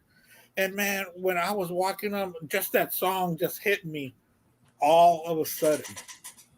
From beginning to end. I don't think they wrote that one by themselves. I'm sure, because it doesn't really sound like they're writing. But man, it was a really good song.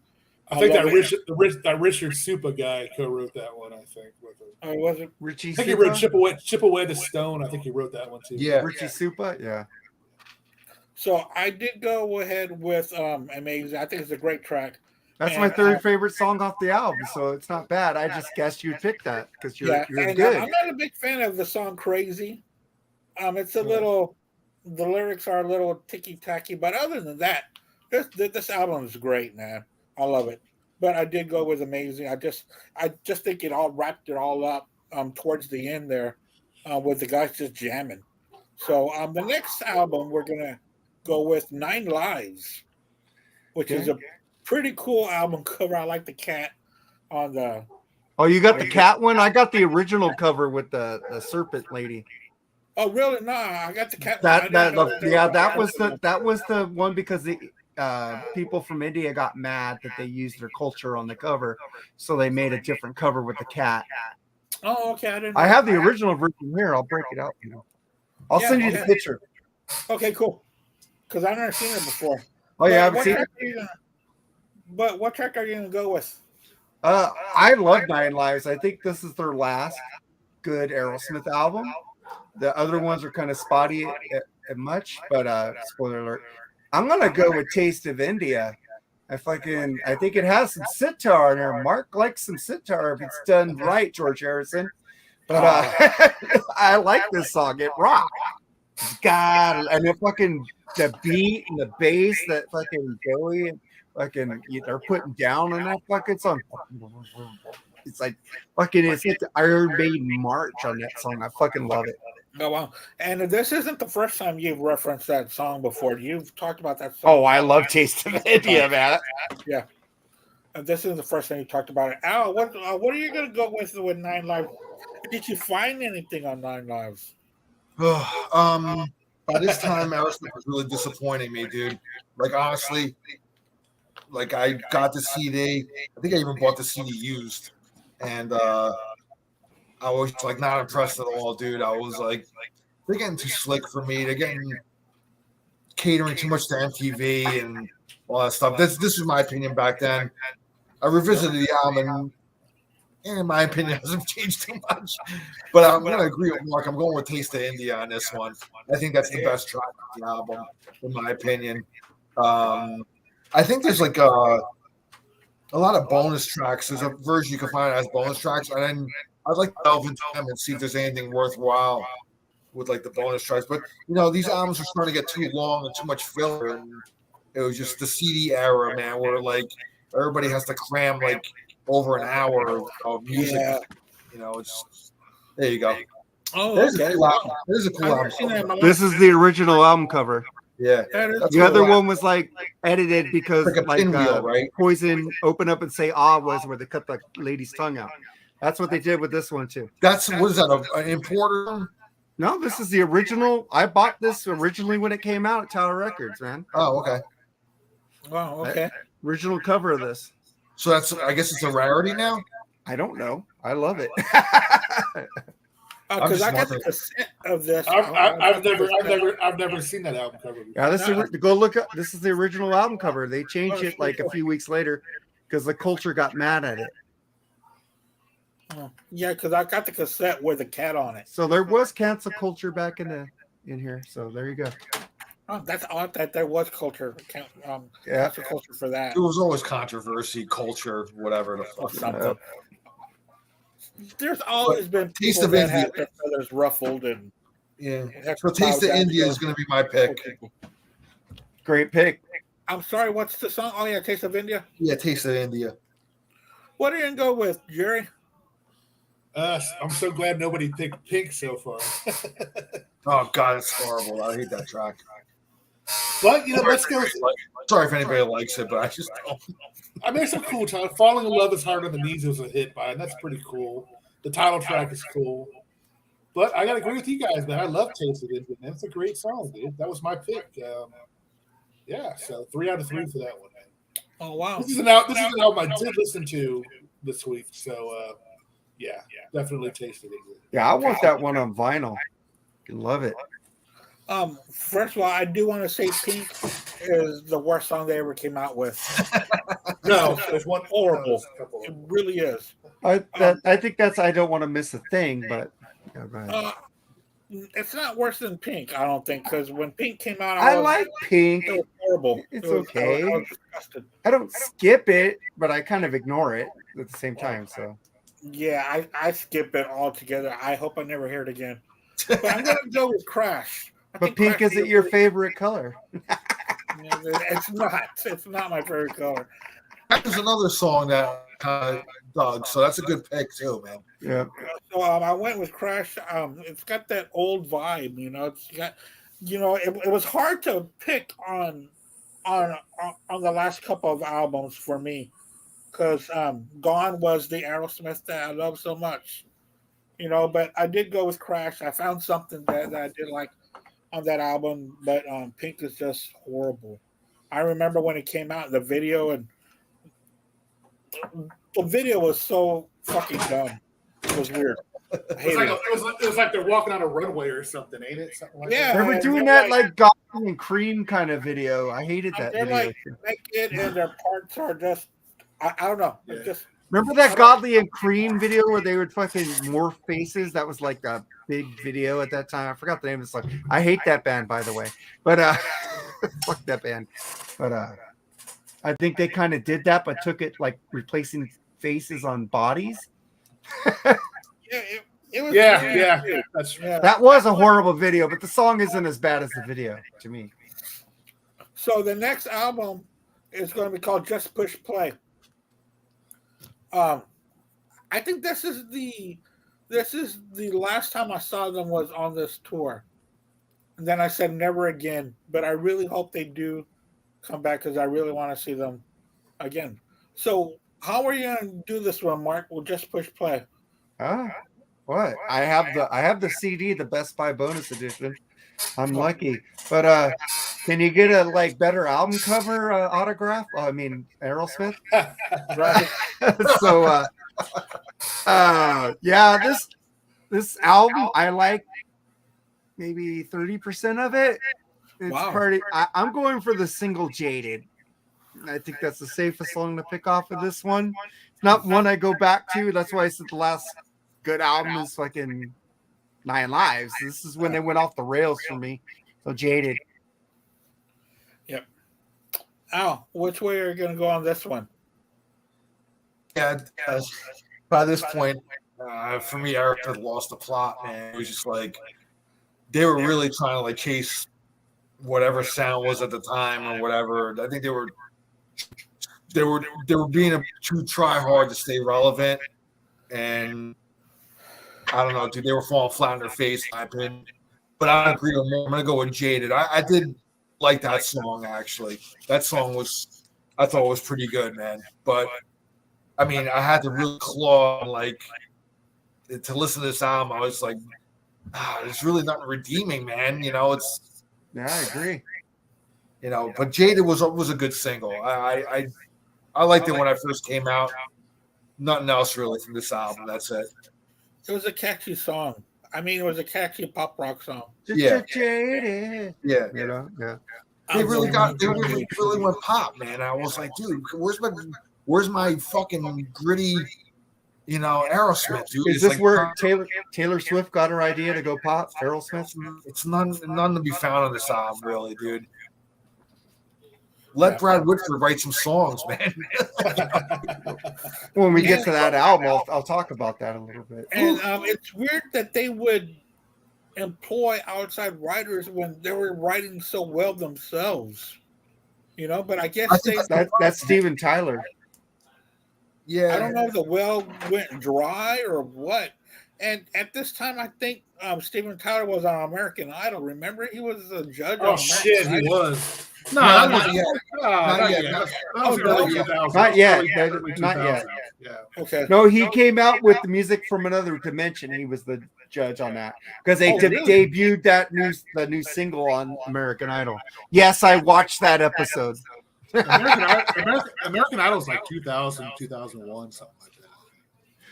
Well, when just that album Music from Another Dimension came out, they debuted the new single on their live. Oh, okay. So that's when he was on there. And I think he only he was only there for like 2-3 seasons. Do you remember? Yeah. Something like that. Oh, well, after the originals left, I didn't watch it anymore. So I liked them. I liked Paula Abdul. So that's why I would watch it the most. I wish I could be as honest as Simon Cowell, man. I wish I could be. I think he's fake. Like, you suck. I think he does that. He's like Nikki Sixx. He plays a part. Nah, but it works. It was the only reason why I watched the show. I mean, I think they had a lot of plants in that show. I think just to get. Watch America's Got Talent. He's on there. No, it's all right. I'm done with all that shit. Yeah, I know. Me, I never liked it. So I was thinking, just to get off the beaten track right now, I wonder if they're going to bring all this stuff around again, since the writers are on.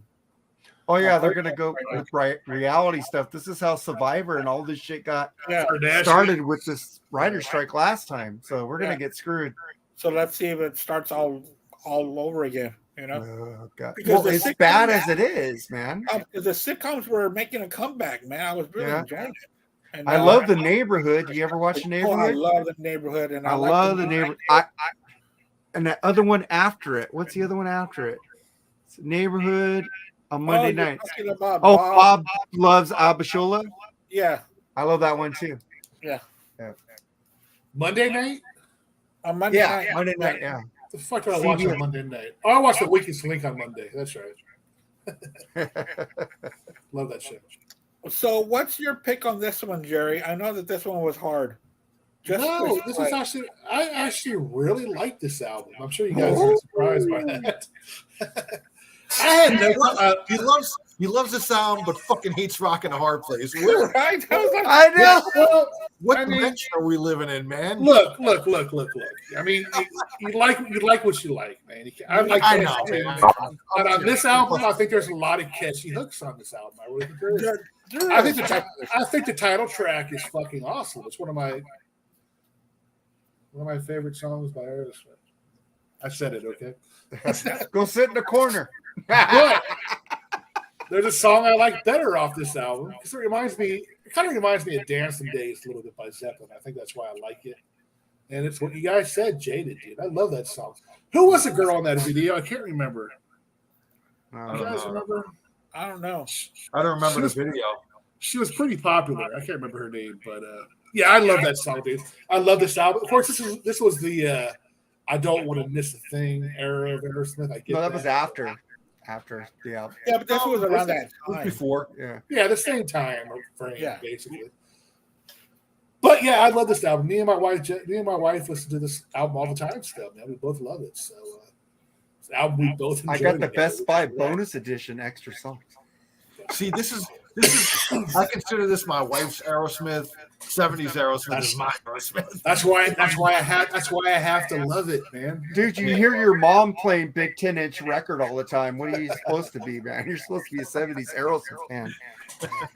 Yeah, Now I know my mom. Now I know my mom was a whore. Sorry, mom. There is a version of this album that I don't know what country it's from. It's got a cool live. It's got a bunch of cool live songs on it, which adds to the album, I think. So, yeah, but dude, around this era, man, it was like you went to Best Buy and you got like these bonus tracks. Yeah. With Target, and they would give you different bonus tracks. Like Tesla, they had a bonus album, like a whole thing.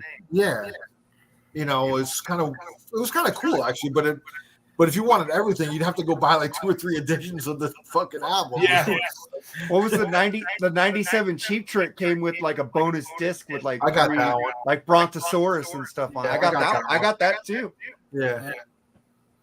They need to reissue that fucking album, man. I have it. I have the original. Well, I mean, they need to issue it on like vinyl and reissue vinyl. I can't afford vinyl right now. It was Mila Kunis in that video. Oh, Really? Maybe. Meg, wow. I think the only chick with no boobs that I like. She's gorgeous. Her face is so pretty, gorgeous. Her she face is is She is gorgeous. so pretty, yeah. Yeah. She really is. And that voice. Every time I see her, I think of Meg now. Not Because of bad. that voice. I think it's forgetting Sarah Marshall when I think of her. Have you watched the Moms Christmas movies, the Bad Moms movies? Those are hilarious. No, I really haven't sat down and watched You haven't seen the Bad Moms Christmas? It's fucking. It's like Oh, fucking. dude, it's fucking It's funny. crass. It's funny as hell, dude. It's like a bunch of guys as women. It's like awesome. But no, I haven't seen that movie yet. You should watch I Bad pick- Moms Christmas. They got 1 and 2. I sure will. This coming Christmas, I will. I think we all picked Jaded because I went with Jaded as well. That was the most catchiest track on it. I don't think Jerry picked it though. Oh yeah, I did. Jerry picked Jaded. right? Oh, he did. Okay. Yeah, you did Oh, pick he did. Jaded. Yeah, he did. But I'm- he liked a bunch of I'm- other songs on it. It's not my favorite song on the album. I'm picking because it's my wife's favorite song on it. Yeah. Oh, there you go. So Jaded went all the way around. The next one, Honkin' for Hobo. Never knew it existed until I today. really? Album, but dude, Never heard the title is horrible. It's just horrible. But what And was, here I am thinking Aerosmith. I'm always saying that Aerosmith is the greatest rock and roll band. There's some shit I've never heard of before. So. Bobo's Really? supposed to be like What kind of fan am I? Yeah, exactly. I owned it. I have my original CD here. I used to This have is- like yeah. it used to have a little harmonica that Yeah. came with it. I lost that harmonica. This is about the time where I was in total dad mode and I wasn't really up to date with stuff coming out. Honking on Bobo. Wow. Yeah, so. and did the harmonica say Aerosmith on it? No, it said Aerosmith, and it was one of It was those a like little mini harmonica. It was like in in a who's like the biggest harmonica maker. It was a little mini of theirs with It Aerosmith. was like on it. Honer. or A something Honer, like that. yeah, it is Honer. Dude, I lost that. It fell off my keychain. I was so bummed. I should have never used that as a keychain, but I thought it was so cool to go to work and irritate people playing a little harmonica. I still have it came in like a little box. Yeah, Like I got it at Costco. I got that at Costco. And I have the box and it still has the harmonica in it. I slit the plastic on the top of the box and just slid the CD out. I kept the box intact. It's in my collection. See, I played with the fucking harmonica and lost it. That sucks. I should have kept it. I'm not a collector, dude. I give away shit that I shouldn't have gave away. And I go, fuck, that's worth money now. Yeah, I'm not a hoarder, dude. I only hoard CDs and vinyl. Dude, I tried learning the harmonica, dude. You need some fucking. Well, now I don't even open my dolls now because of that. I have all my bobbleheads. They're fucking not open. I'll never open. I got an Elton John Joshua. I'm not opening that now. Yeah. I learned my lesson because of the fucking Aerosmith and Star Wars figures. And you watch 40-Year-Old Virgin. Yes, exactly. I had that, Steve Austin. You're compromised, but Oscar Goldman's worth so much more. I had Oscar Goldman also, dude. I had the Bionic Woman one. I had all of those, and I blew them up with M80s. The scene where they're selling that he's dating the girl and she has the eBay store and she's gonna help make money and stuff, and they're starting to make out in the bed and they start going on a box. She's like, no, you're gonna compromise this box. It's gonna go down in value. I just like he says, imagine a kid getting toys and not opening them. How hard is that? Yeah. He was a kid and never opened his. They said the movie. He's like, can you imagine me being a kid and not opening this?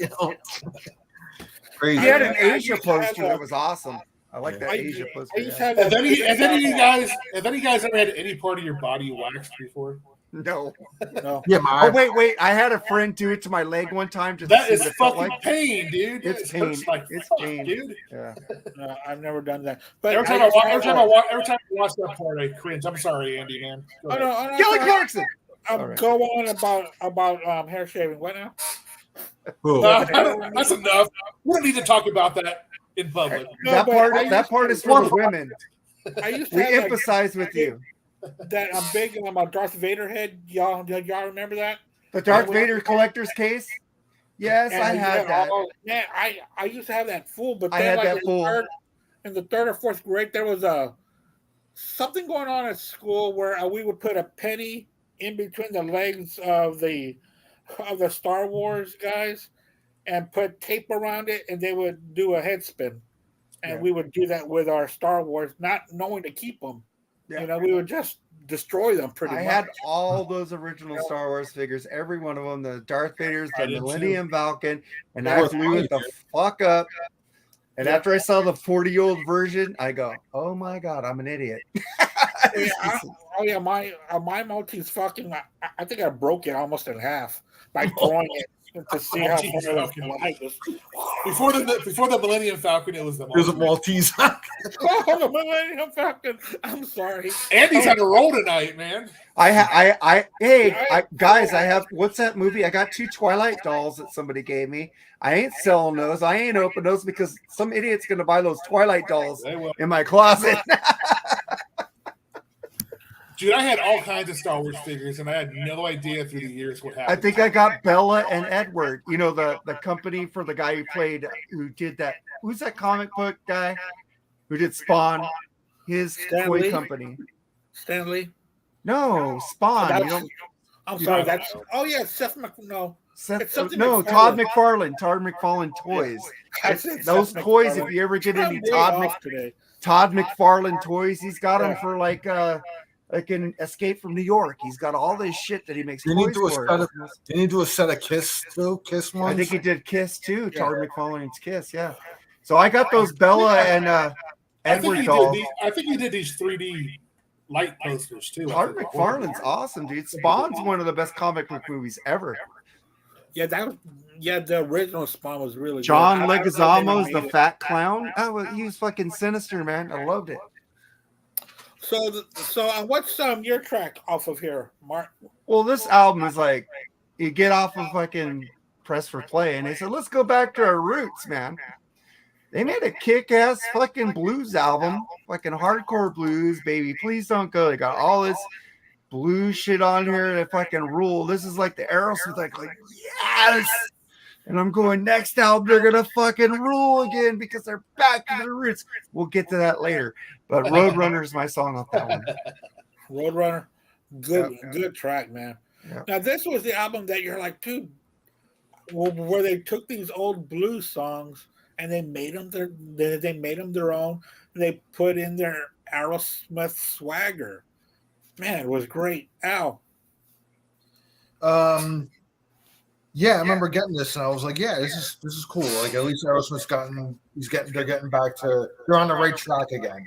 Yeah, like Mark said, maybe the next album, although it would take a long time before do another album, but I'm actually going to give Joe Perry some love, dude. I'm going to do Stops Around, where he sings the lead vocal, the old Peter Green Fleetwood Mac song. I always liked it. I liked when he would do it in concert and stuff. So, I'm going to give him some love on this one. I like his version of it. So Stop Messing Around, I'm going to pick. Although there are a lot of great ones. I was also going to pick BB song, I like their rendition of it. But so many bands have done that song, and to me, I love the Amboy Dukes version of that song. So Stop Messing Around, that's my pick. Joe Perry on that one. Good pick. Jerry, what are you going to go on here? The album that you didn't know existed. Yeah, thank you for telling me about this album because I would have forgot about it. But I'm glad I listened to it because it's pretty fucking good, dude. I liked it. I agree with Al on this one. I love Stop Messing Around. I love that song anyway. I'm a big Peter Green Fleetwood Mac guy. So, yeah, I mean, it's got some really cool covers, man. I mean, I need to listen to it more to give you more detail on it, but yeah, Stop Messing Around kind of stood out for me because, I love the song to begin with. So I'm going with that one. I'm going to go with one that I'm very familiar with, and I love almost every version of this song that I've heard, and I think we talked about it on another podcast. I know that it was the BS sessions, and I don't know why. I forgot what the topic was. You know what? It might have been songs of the 60s or like where hard rock and heavy metal started. I think it was the origins of metal. Yeah, I think it's that one. But I'm going to go with Baby Please Don't Go. I love this version. I love the Animals version. I love Muddy Waters version. Amboy Dukes. Just so many different versions. Ted Nugent. Yeah. Amboy Dukes, all these versions, and they do it justice, and I'm just so comfortable with it. So I went with that one because there was a lot of blues songs here that I was not very familiar with, but that Aerosmith really jammed the hell out of it. And I know that if I listened to it more, I would enjoy it a lot more than what I have. So that's my pick on that one. We are about to reach the last album called Songs from Another Dimension by Aerosmith. That's their last. That is their last studio album. They have released some albums, some live albums, and there's a greatest hits album that's coming out soon. Man, I swear these guys have more greatest hit albums than the Who right now. They keep on releasing so many of these, and a lot of them are repeated. Kiss, yeah. I mean, how many times can you release the same songs over and over and over? We get it. So this new one that's coming out is kind of disappointing because I know Joe said that they were going to be releasing albums, maybe not new material, but I was hoping for more archival stuff. Yeah, more like that live album they did that I got on vinyl over there. Yeah, I got that one too. I think it was called "It All Starts Here" or something like that. I thought that was fantastic. It was a live album from their first album, and I was hoping they'd go that route. Instead, they're going to release a 42-track greatest hits, and I went through the track. Nothing special, nothing new, same old. But songs from another dimension, Mark. Well, I think I did a podcast with Lee on this album. Oh, did you? Yeah. I think we decided this would make a great 9 or 10 song album. It's just overblown. and that Carrie Underwood song should be going to hell. But sorry, Carrie Underwood fans. Just doesn't belong with Aerosmith. I'll pick Love XXX. I think that's one of my favorites on that album. I think I like 8 or 9 off this album. It's a good single album. It didn't need to be that long. Yeah, and I guess he did that song with Carrie Underwood because I think right before this or after this, he came out. Steven came out with that country, god awful country. Well, nobody liked that either. So stay out of country, Steven. It was just really, really, really bad. Because I ain't even try to listen to it. I like the Bon Jovi country album. Oh well, Bon Jovi always had that kind of sound. This I love that. I love that fucking Bon Jovi. I have it on vinyl. That fucking Bon Jovi country one. It's good. I like it. It just seems that Lost Highway. That's the one. Lost Highway. Yeah. Hey, down that Lost Highway. I like that song off that album called "Do You Want to Make a Memory." It's like a cool fucking ballad. What was that? What was that horrible song off that album you did that duet with that girl? Oh, the one off of "Have a Nice Day." Oh, it's not on that album. No, don't have a nice day. Who says you can't go home? Who says you can't go home? I like the version without Jennifer Nettles because it has both on the Have a Nice Day disc. It has the original one, just John singing it. I like that one way better. Really, I've never heard that version. I've always heard the one with Jennifer Nettles on. No, they have the original version on that CD too, without Jennifer. Yeah, I will check that out because I think after that, she went solo, left Sugarland. Yeah, because I don't like that either. because of the magnitude of that song, she tried to go solo, and unfortunately, it didn't work out for her. Al, which way are you going to go on this one?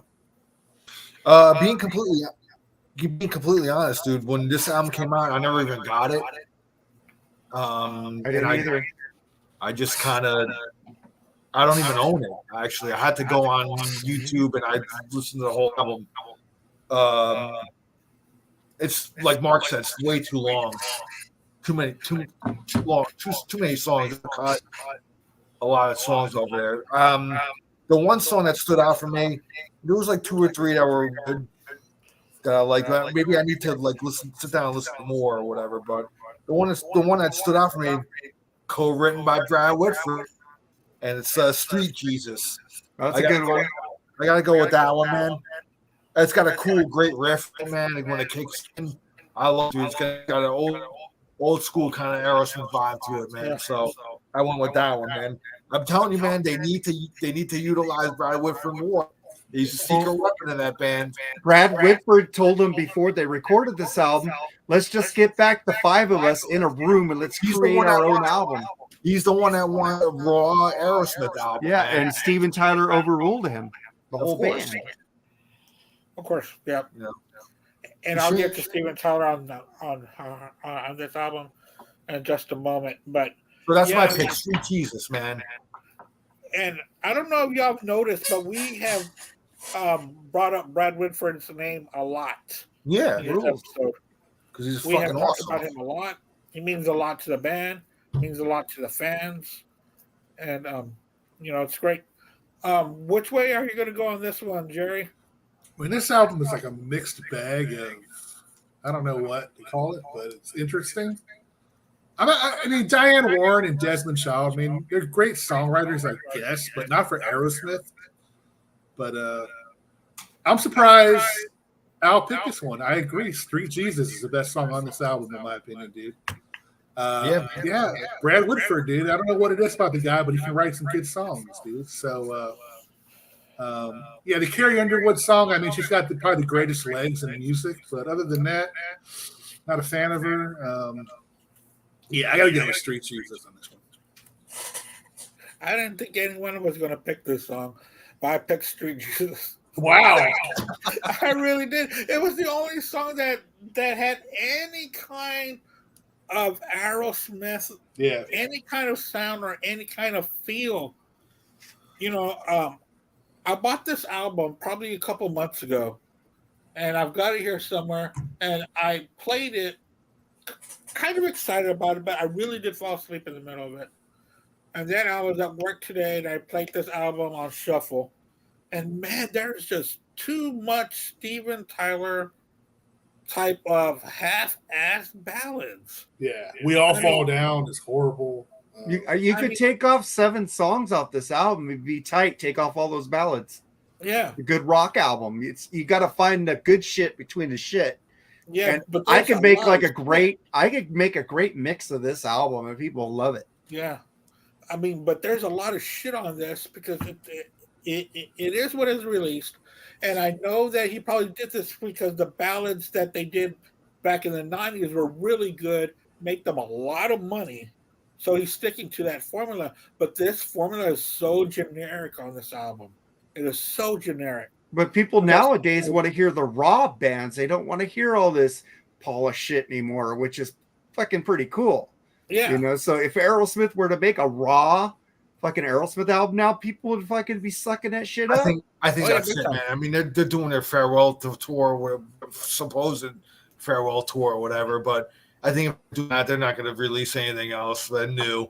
They're just going to, that's it for them, Which man. sucks. I want them to go out on a high note, not on this piece of man. shit album. Yeah. Yeah, They should have just stopped with honking on Bobo. Yeah, I just wish Joey Kramer was back with them on this tour. But Yeah. I get the politics. His wife died, man. Yeah, but there's more. He's going through mental. They've been trying to get rid of him, it seems, for the last few years. So he's the one who announced he wasn't going to be on the tour. They didn't announce it. He did. So, but there's a bit of animosity, I think, between them now. I think. Yeah. So. Because they kept him out of playing this one thing because they said he was still injured. I mean, why can't these bands go for? I mean, if they're gonna end, man, end with the original band. Dude. Yeah. They were the closest band. Black Sabbath didn't fucking do it. These guys can't do it. It's 50 years with almost all the original members. Dude. Rush did. Rush did. It's not original. Well, with the classic, yeah. Yeah. Rush ended. I mean, only that one album. I know. Rush ended. Classy, man. And what do y'all think about ZZ Top coming out? I mean, they're going to work on a new album. They're still. I think Dusty Hill. What is on the album though? Yeah, they said he's on half the album. Okay.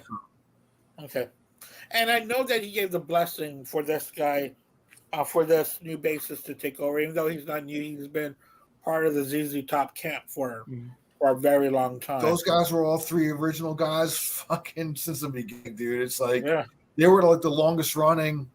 Even you too. Like Lam Mullen isn't going to be on this fucking these live shows. No, but he's still in the band. He's just recovering. But he's not. He'll be on the next album for sure. You do have enough money where they can, if they wanted to, they have enough money where they can hold off and have him come back. So. Yeah. Well, Larry's telling them to go for it because they're making a shit ton of money off this. He doesn't have to do shit. Smart guy. How much more money does that band need, dude? I know. I mean, how much money do you possibly need? I mean, but man, that wraps up our show. Thank you so much, guys, for being on here.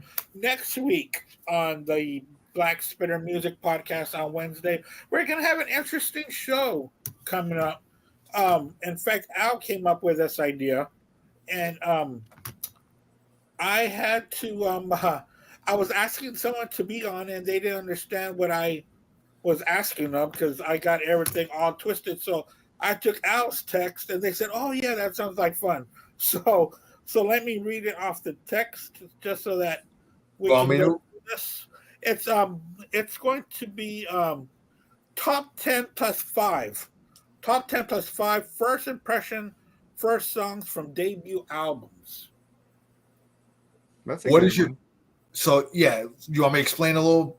Yeah, okay. Please. It has to be the band's first song on their debut album. What is your top 10 first impressions? That's what I'm calling it.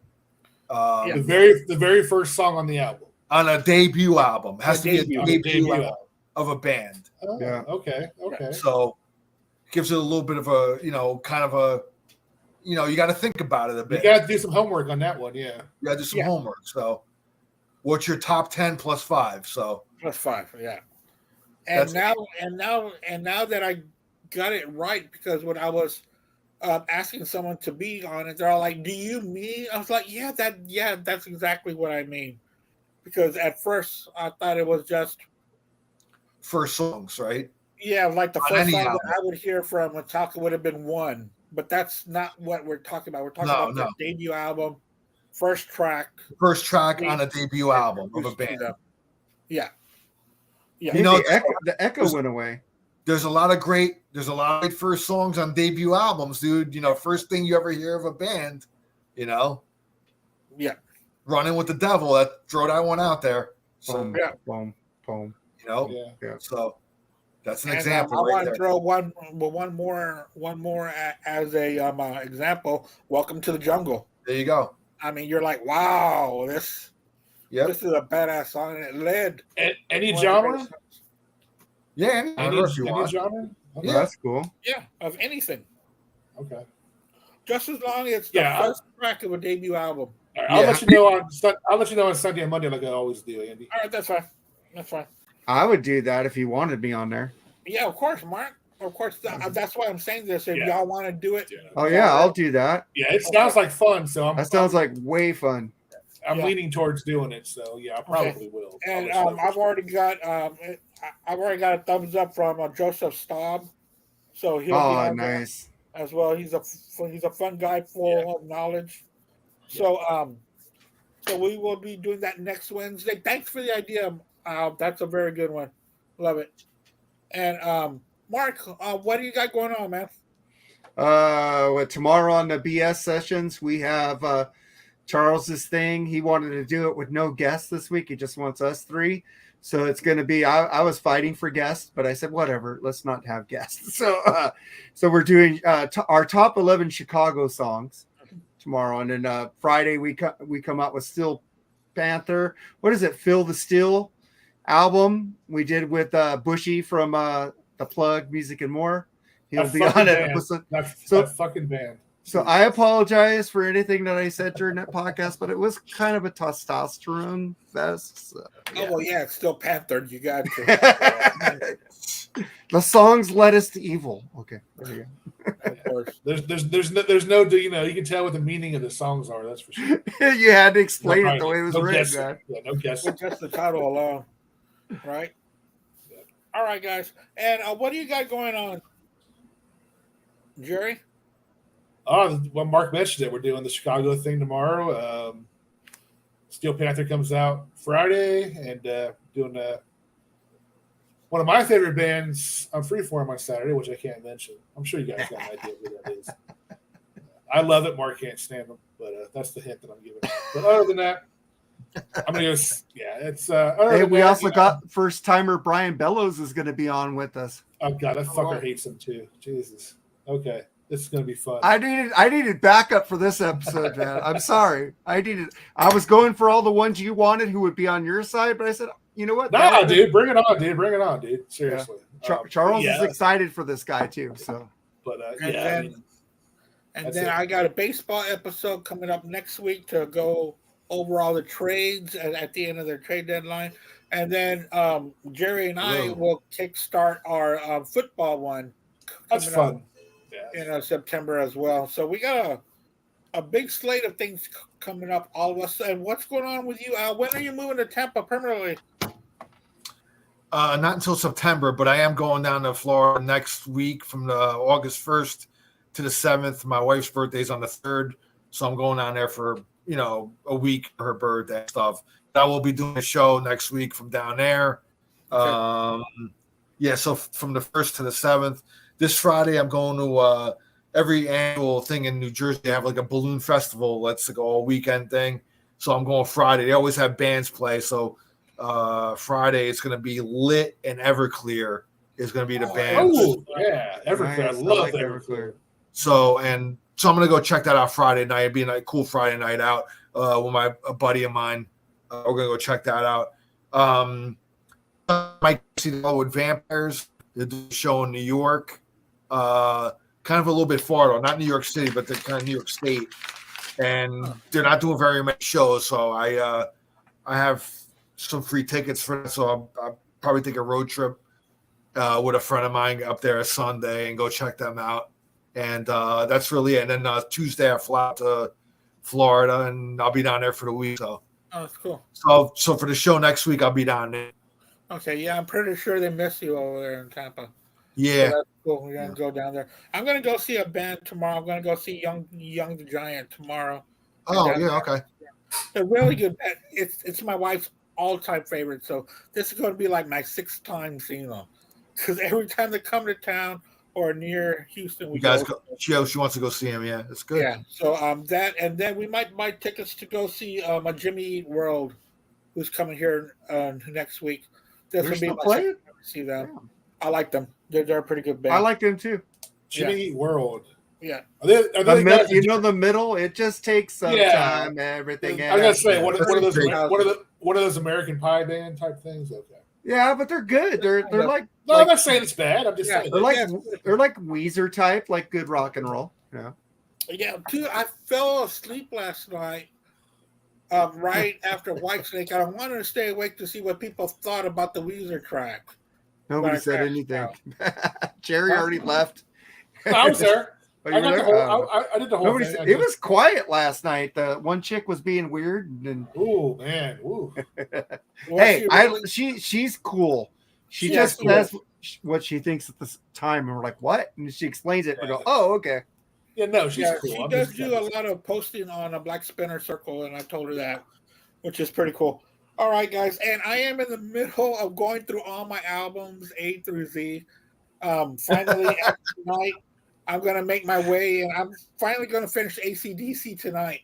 So it's been 5 days, and I'm just about to finish AC/DC. Is your wife in there listening with you at least? No, I do these when she's already going to bed and already. Oh, okay. Doing 8. So what you're doing, going through your whole collection from A to Z, you're gonna listen to every album. Holy shit! I'll see you. You're gonna be in the Beatles for at least 2 years. I made a joke. I made a joke to Andy on Facebook. I'll see you in 50 years, buddy. It's so funny. There's this girl at work, and she bought this compilation album, but she just likes the album cover, so she gave me the album because she knows I like it. I go, "Oh, this is awesome! I'll listen to it in 2026. Thanks a lot," because it's going to take a long time to get my compilations, which I'll do after the Z. Yeah, I finally got my albums and CDs in order. I need to work on my DVD and Blu-rays now. That's going to be a bitch. I need to work on my DVD and Blu-rays. My albums and CDs are almost good. Just the new ones need to be put away. The other ones I have organized are my musical ones. Yeah, I found my Aerosmith pretty quick because it's in alphabetical order. Fuck, I'm fucked. But after I listen to all the albums, I'm going to go to all my CDs and then all my cassettes. I want to listen to every piece of music I own. I might even hit the 45s that I have. I should try to watch every movie I have. I'll see you in 30 years. I thought you did. Mark, you're always watching fucking movies, dude. Dude, how the fuck did you find... This is when you were working, dude. How the hell did you find time to work, do all those podcasts, watch all these movies, spend time with your fucking wife? How did you do it, dude? Let me know. Because I'm so fast at my job, I get ahead. There's nothing for me to do. I got to go to the restroom. I gotta come back. So you don't waste a minute, huh? During the day. I see. Yeah. So of course I spend time with my wife at night, after work. So sometimes I might not listen to any albums at night, and sometimes I might listen to 2 or 3 if I stay up late, or if I wake up early and I'm getting ready for work, and I'll throw an album. That's what I said. If I try to do that with my wife, she goes, "You're not spending enough time with me." So, I get that. I get that look. Yeah, down here too. Yeah. So she'll come down and give me that look. I miss listening to my vinyl, bro. I have like no setup right now, dude. Yeah. But I can't wait till Survivor comes on. That's my hour to do something. And in fact, this is what I'm going to listen to when I get off my last AC/DC on vinyl. Oh, that's a good one. Your video. Heat Seeker, baby. I hit accept, but I've only got 1 accept. Oh, I got 3. I got balls. I got balls. I got 2. I got 2 of these. Yeah, I got 2 of rocks. Listen, man. Hey, I need rocks. I need rocks, man. Anybody else? Yeah. I got a lot of doubles of stuff too, man. I mean, we should all kind of throw what we have out there, and if we don't, we could do Yeah. great shit. So I got 2 Billy Squires. I think Signs of Life. I got 2 Signs of Life. I think everybody owns that one. I got 2 Foreigner 4s, 2 Foreigner 1s, 2 Bostons, but I'm not getting rid of those 2 Bostons because one's the first original pressing with the etching on it, and the other one's like the blue pressing. So I'm keeping both of those. Yeah, Nice. I keep that original. I keep that original. Oh, I'm keeping. Remember, I showed you that, Jerry? I have the original. I got the same one too. Yeah. Yeah, it's awesome. Yeah, I for one don't have that many doubles at all. Yeah, I got a lot. I used to order shit in bulk. Because That's Andy, I don't probably think why you. I I don't never think you doubles. get drunk like me and Jerry, and they used to have these That Facebook is true groups too. where you buy albums and you wanted to get them before somebody else, so you go, "I'll buy," and then you're stuck buying it. Oh wait, I already got that. Yeah, but I already said that I'm buying it. Yeah. I have to. That's another thing too. I don't buy anything online. I go to stores Yeah. to buy. That's what I I do. have to explain to my wife. I know Vincent Danga. He sells like CDs on CD Revival and stuff. You know, I drink a lot and I order a lot from him. I thought I had like $30 or $40 when I told him to close my box. He told me today it was 109. I'm like, holy shit, how am I going to You buy way more shit Because than I did. what I did was he had all the Rush ones, the earlier Rush ones he was selling. Oh, I got lots of doubles of Rush CDs because my wife had them all too. Ah, dude. I could have gave you some originals. Well, I didn't know it was that much because he charges like $4 or $5 a CD. My wife no had the whole idea. collection also. So. But he named them off, that. and I'm like, oh fuck, I don't renege on a deal, so I'm gonna have to come up with the money. You see how cool my wife is? She had the exact CDs I had on Rush. Yeah. I was like, damn. But I had a little bit more. Yeah, my wife, when I met her, she had a lot of country stuff. So if anyone wants a Tracy Lawrence on cassette, let me know. No, that's okay. I'm just throwing it out there. I got this extra. Anybody need an Animal House DVD? Super Nope, got Secret that one. Probation? Because I got it on 4K now. I don't need the original Yeah. DVD. Everybody probably owns that one. Well, I have it on 4K now. It's much better looking. That and I the don't Blues own- I Brothers don't- on 4K. yeah. I don't own anything on 4K yet. Well, you need to get 4K. I have Awesome. a 4K player. So 4K, you need to have a 4K player, right? You need to have a 4K TV and a 4K player. That Okay. usually just make sure your thing does what number 10. I think it's something VR 10, and then Dolby Digital or something. Dolby Vision. So those are the good ones. Get the How much fucking better is it gonna get, man? Jesus. oh, it's a lot better. I got a 65-inch Vizio and a 4K Yeah. Blu-ray player Yeah. for under $600, man. At Yeah. Best Buy. No, it's not. I'm not saying it's expensive. I'm just Oh saying no. Oh, it the- does look better, dude. I love my 4Ks, dude. how much Yeah, it clearer does. can a picture get, man? Jeez, Oh, you know? it's fucking awesome, dude. I got Elvis on 4K. Fucking awesome. That's a It's good not that movie. much more expensive. Plus, they also give you the Blu-ray and a digital copy. Yeah, So yeah. you get like all 3 formats in these. So They were doing that with a lot of Blu-rays, where they were giving you the Blu-ray and the DVD. so- yeah, now they're giving you the Blu-ray and the 4K. So yeah, same price.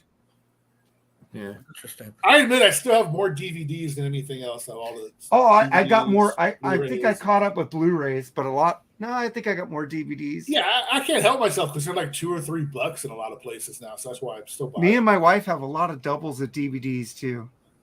Yeah, I don't know what I got. I got a lot, but I don't know what I got. So All I know is that flea markets are big down in Florida.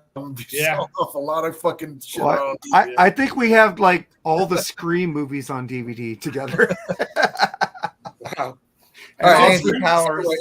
Andy, thank you for having me on, man. Yeah, man. Thanks for making. I know that was kind of iffy with you having to work extra and picking up a second shift, but thanks. Yeah, for they actually made it. They actually made it tomorrow, where it's going to be the long day tomorrow. So we got out early. It's going to be a long day for me. I'm working all day tonight, so it's going to be like fucking like triple shift. So, Yeah. but I'll be making good money, so it'll be cool. Are you retiring after this when you go down to Florida? No, I'll still be working down there. I a couple of job interviews actually lined up down there, so I'll be working down there. I mean, I'm only 51, so I'll be working years at least. That's true. If I don't have to, I won't though. I mean, my house paid off, so it's actually nice. Dude, how nice that would be for me, man. Get that fucking mortgage. You'd be like that one dude who could sit at home and make videos all day, man. Yeah. Awesome. I might just do that. Get your channel going, man. Oh, dude. I'm like halfway through with my mortgage. Halfway through. That's about how we are. I think we still owe like $60,000 on it. But I think I'm going to retire after I pay off the house. So it's the fucking interest, dude. Interest, man. Fucking that's why I decided to just fucking do it in one shot, man. I had the means to do it, and I did it, and I'm glad. So best way to do it, man. Absolutely. Yeah. And where you went, there's hardly any property taxes, so you're probably good, right? Yeah, man. Yeah. Wow. In California, you'd be stuck with like 3,000, 4,000, 6,000 property tax every year. Well, dude, I was paying over 10,000 here in New Jersey. Oh, shit. Yeah. So you're used to that. God, it's ridiculous. All these school bonds that doesn't affect you because you don't have kids. Yeah, I love it. Right. Sometimes I want to say, but I don't have kids and I'm not using your school. I know. I'm tired of looking at this on the property tax bill. Oh, look, school funds. I go, oh, that's nice. And you're not teaching them anything because California's education system sucks. But go ahead. All right. Thanks a lot, guys, for watching. Everybody out there, thanks for being here so much. Mark, Al, and Jerry, y'all are the best. Thank you so much. And I will talk to y'all during the week and today and tomorrow and so on. You guys take care and keep on Later, rocking. guys. Yeah. Have a good night, guys. Bye, guys. You too. Live long and prosper. Peace. Peace.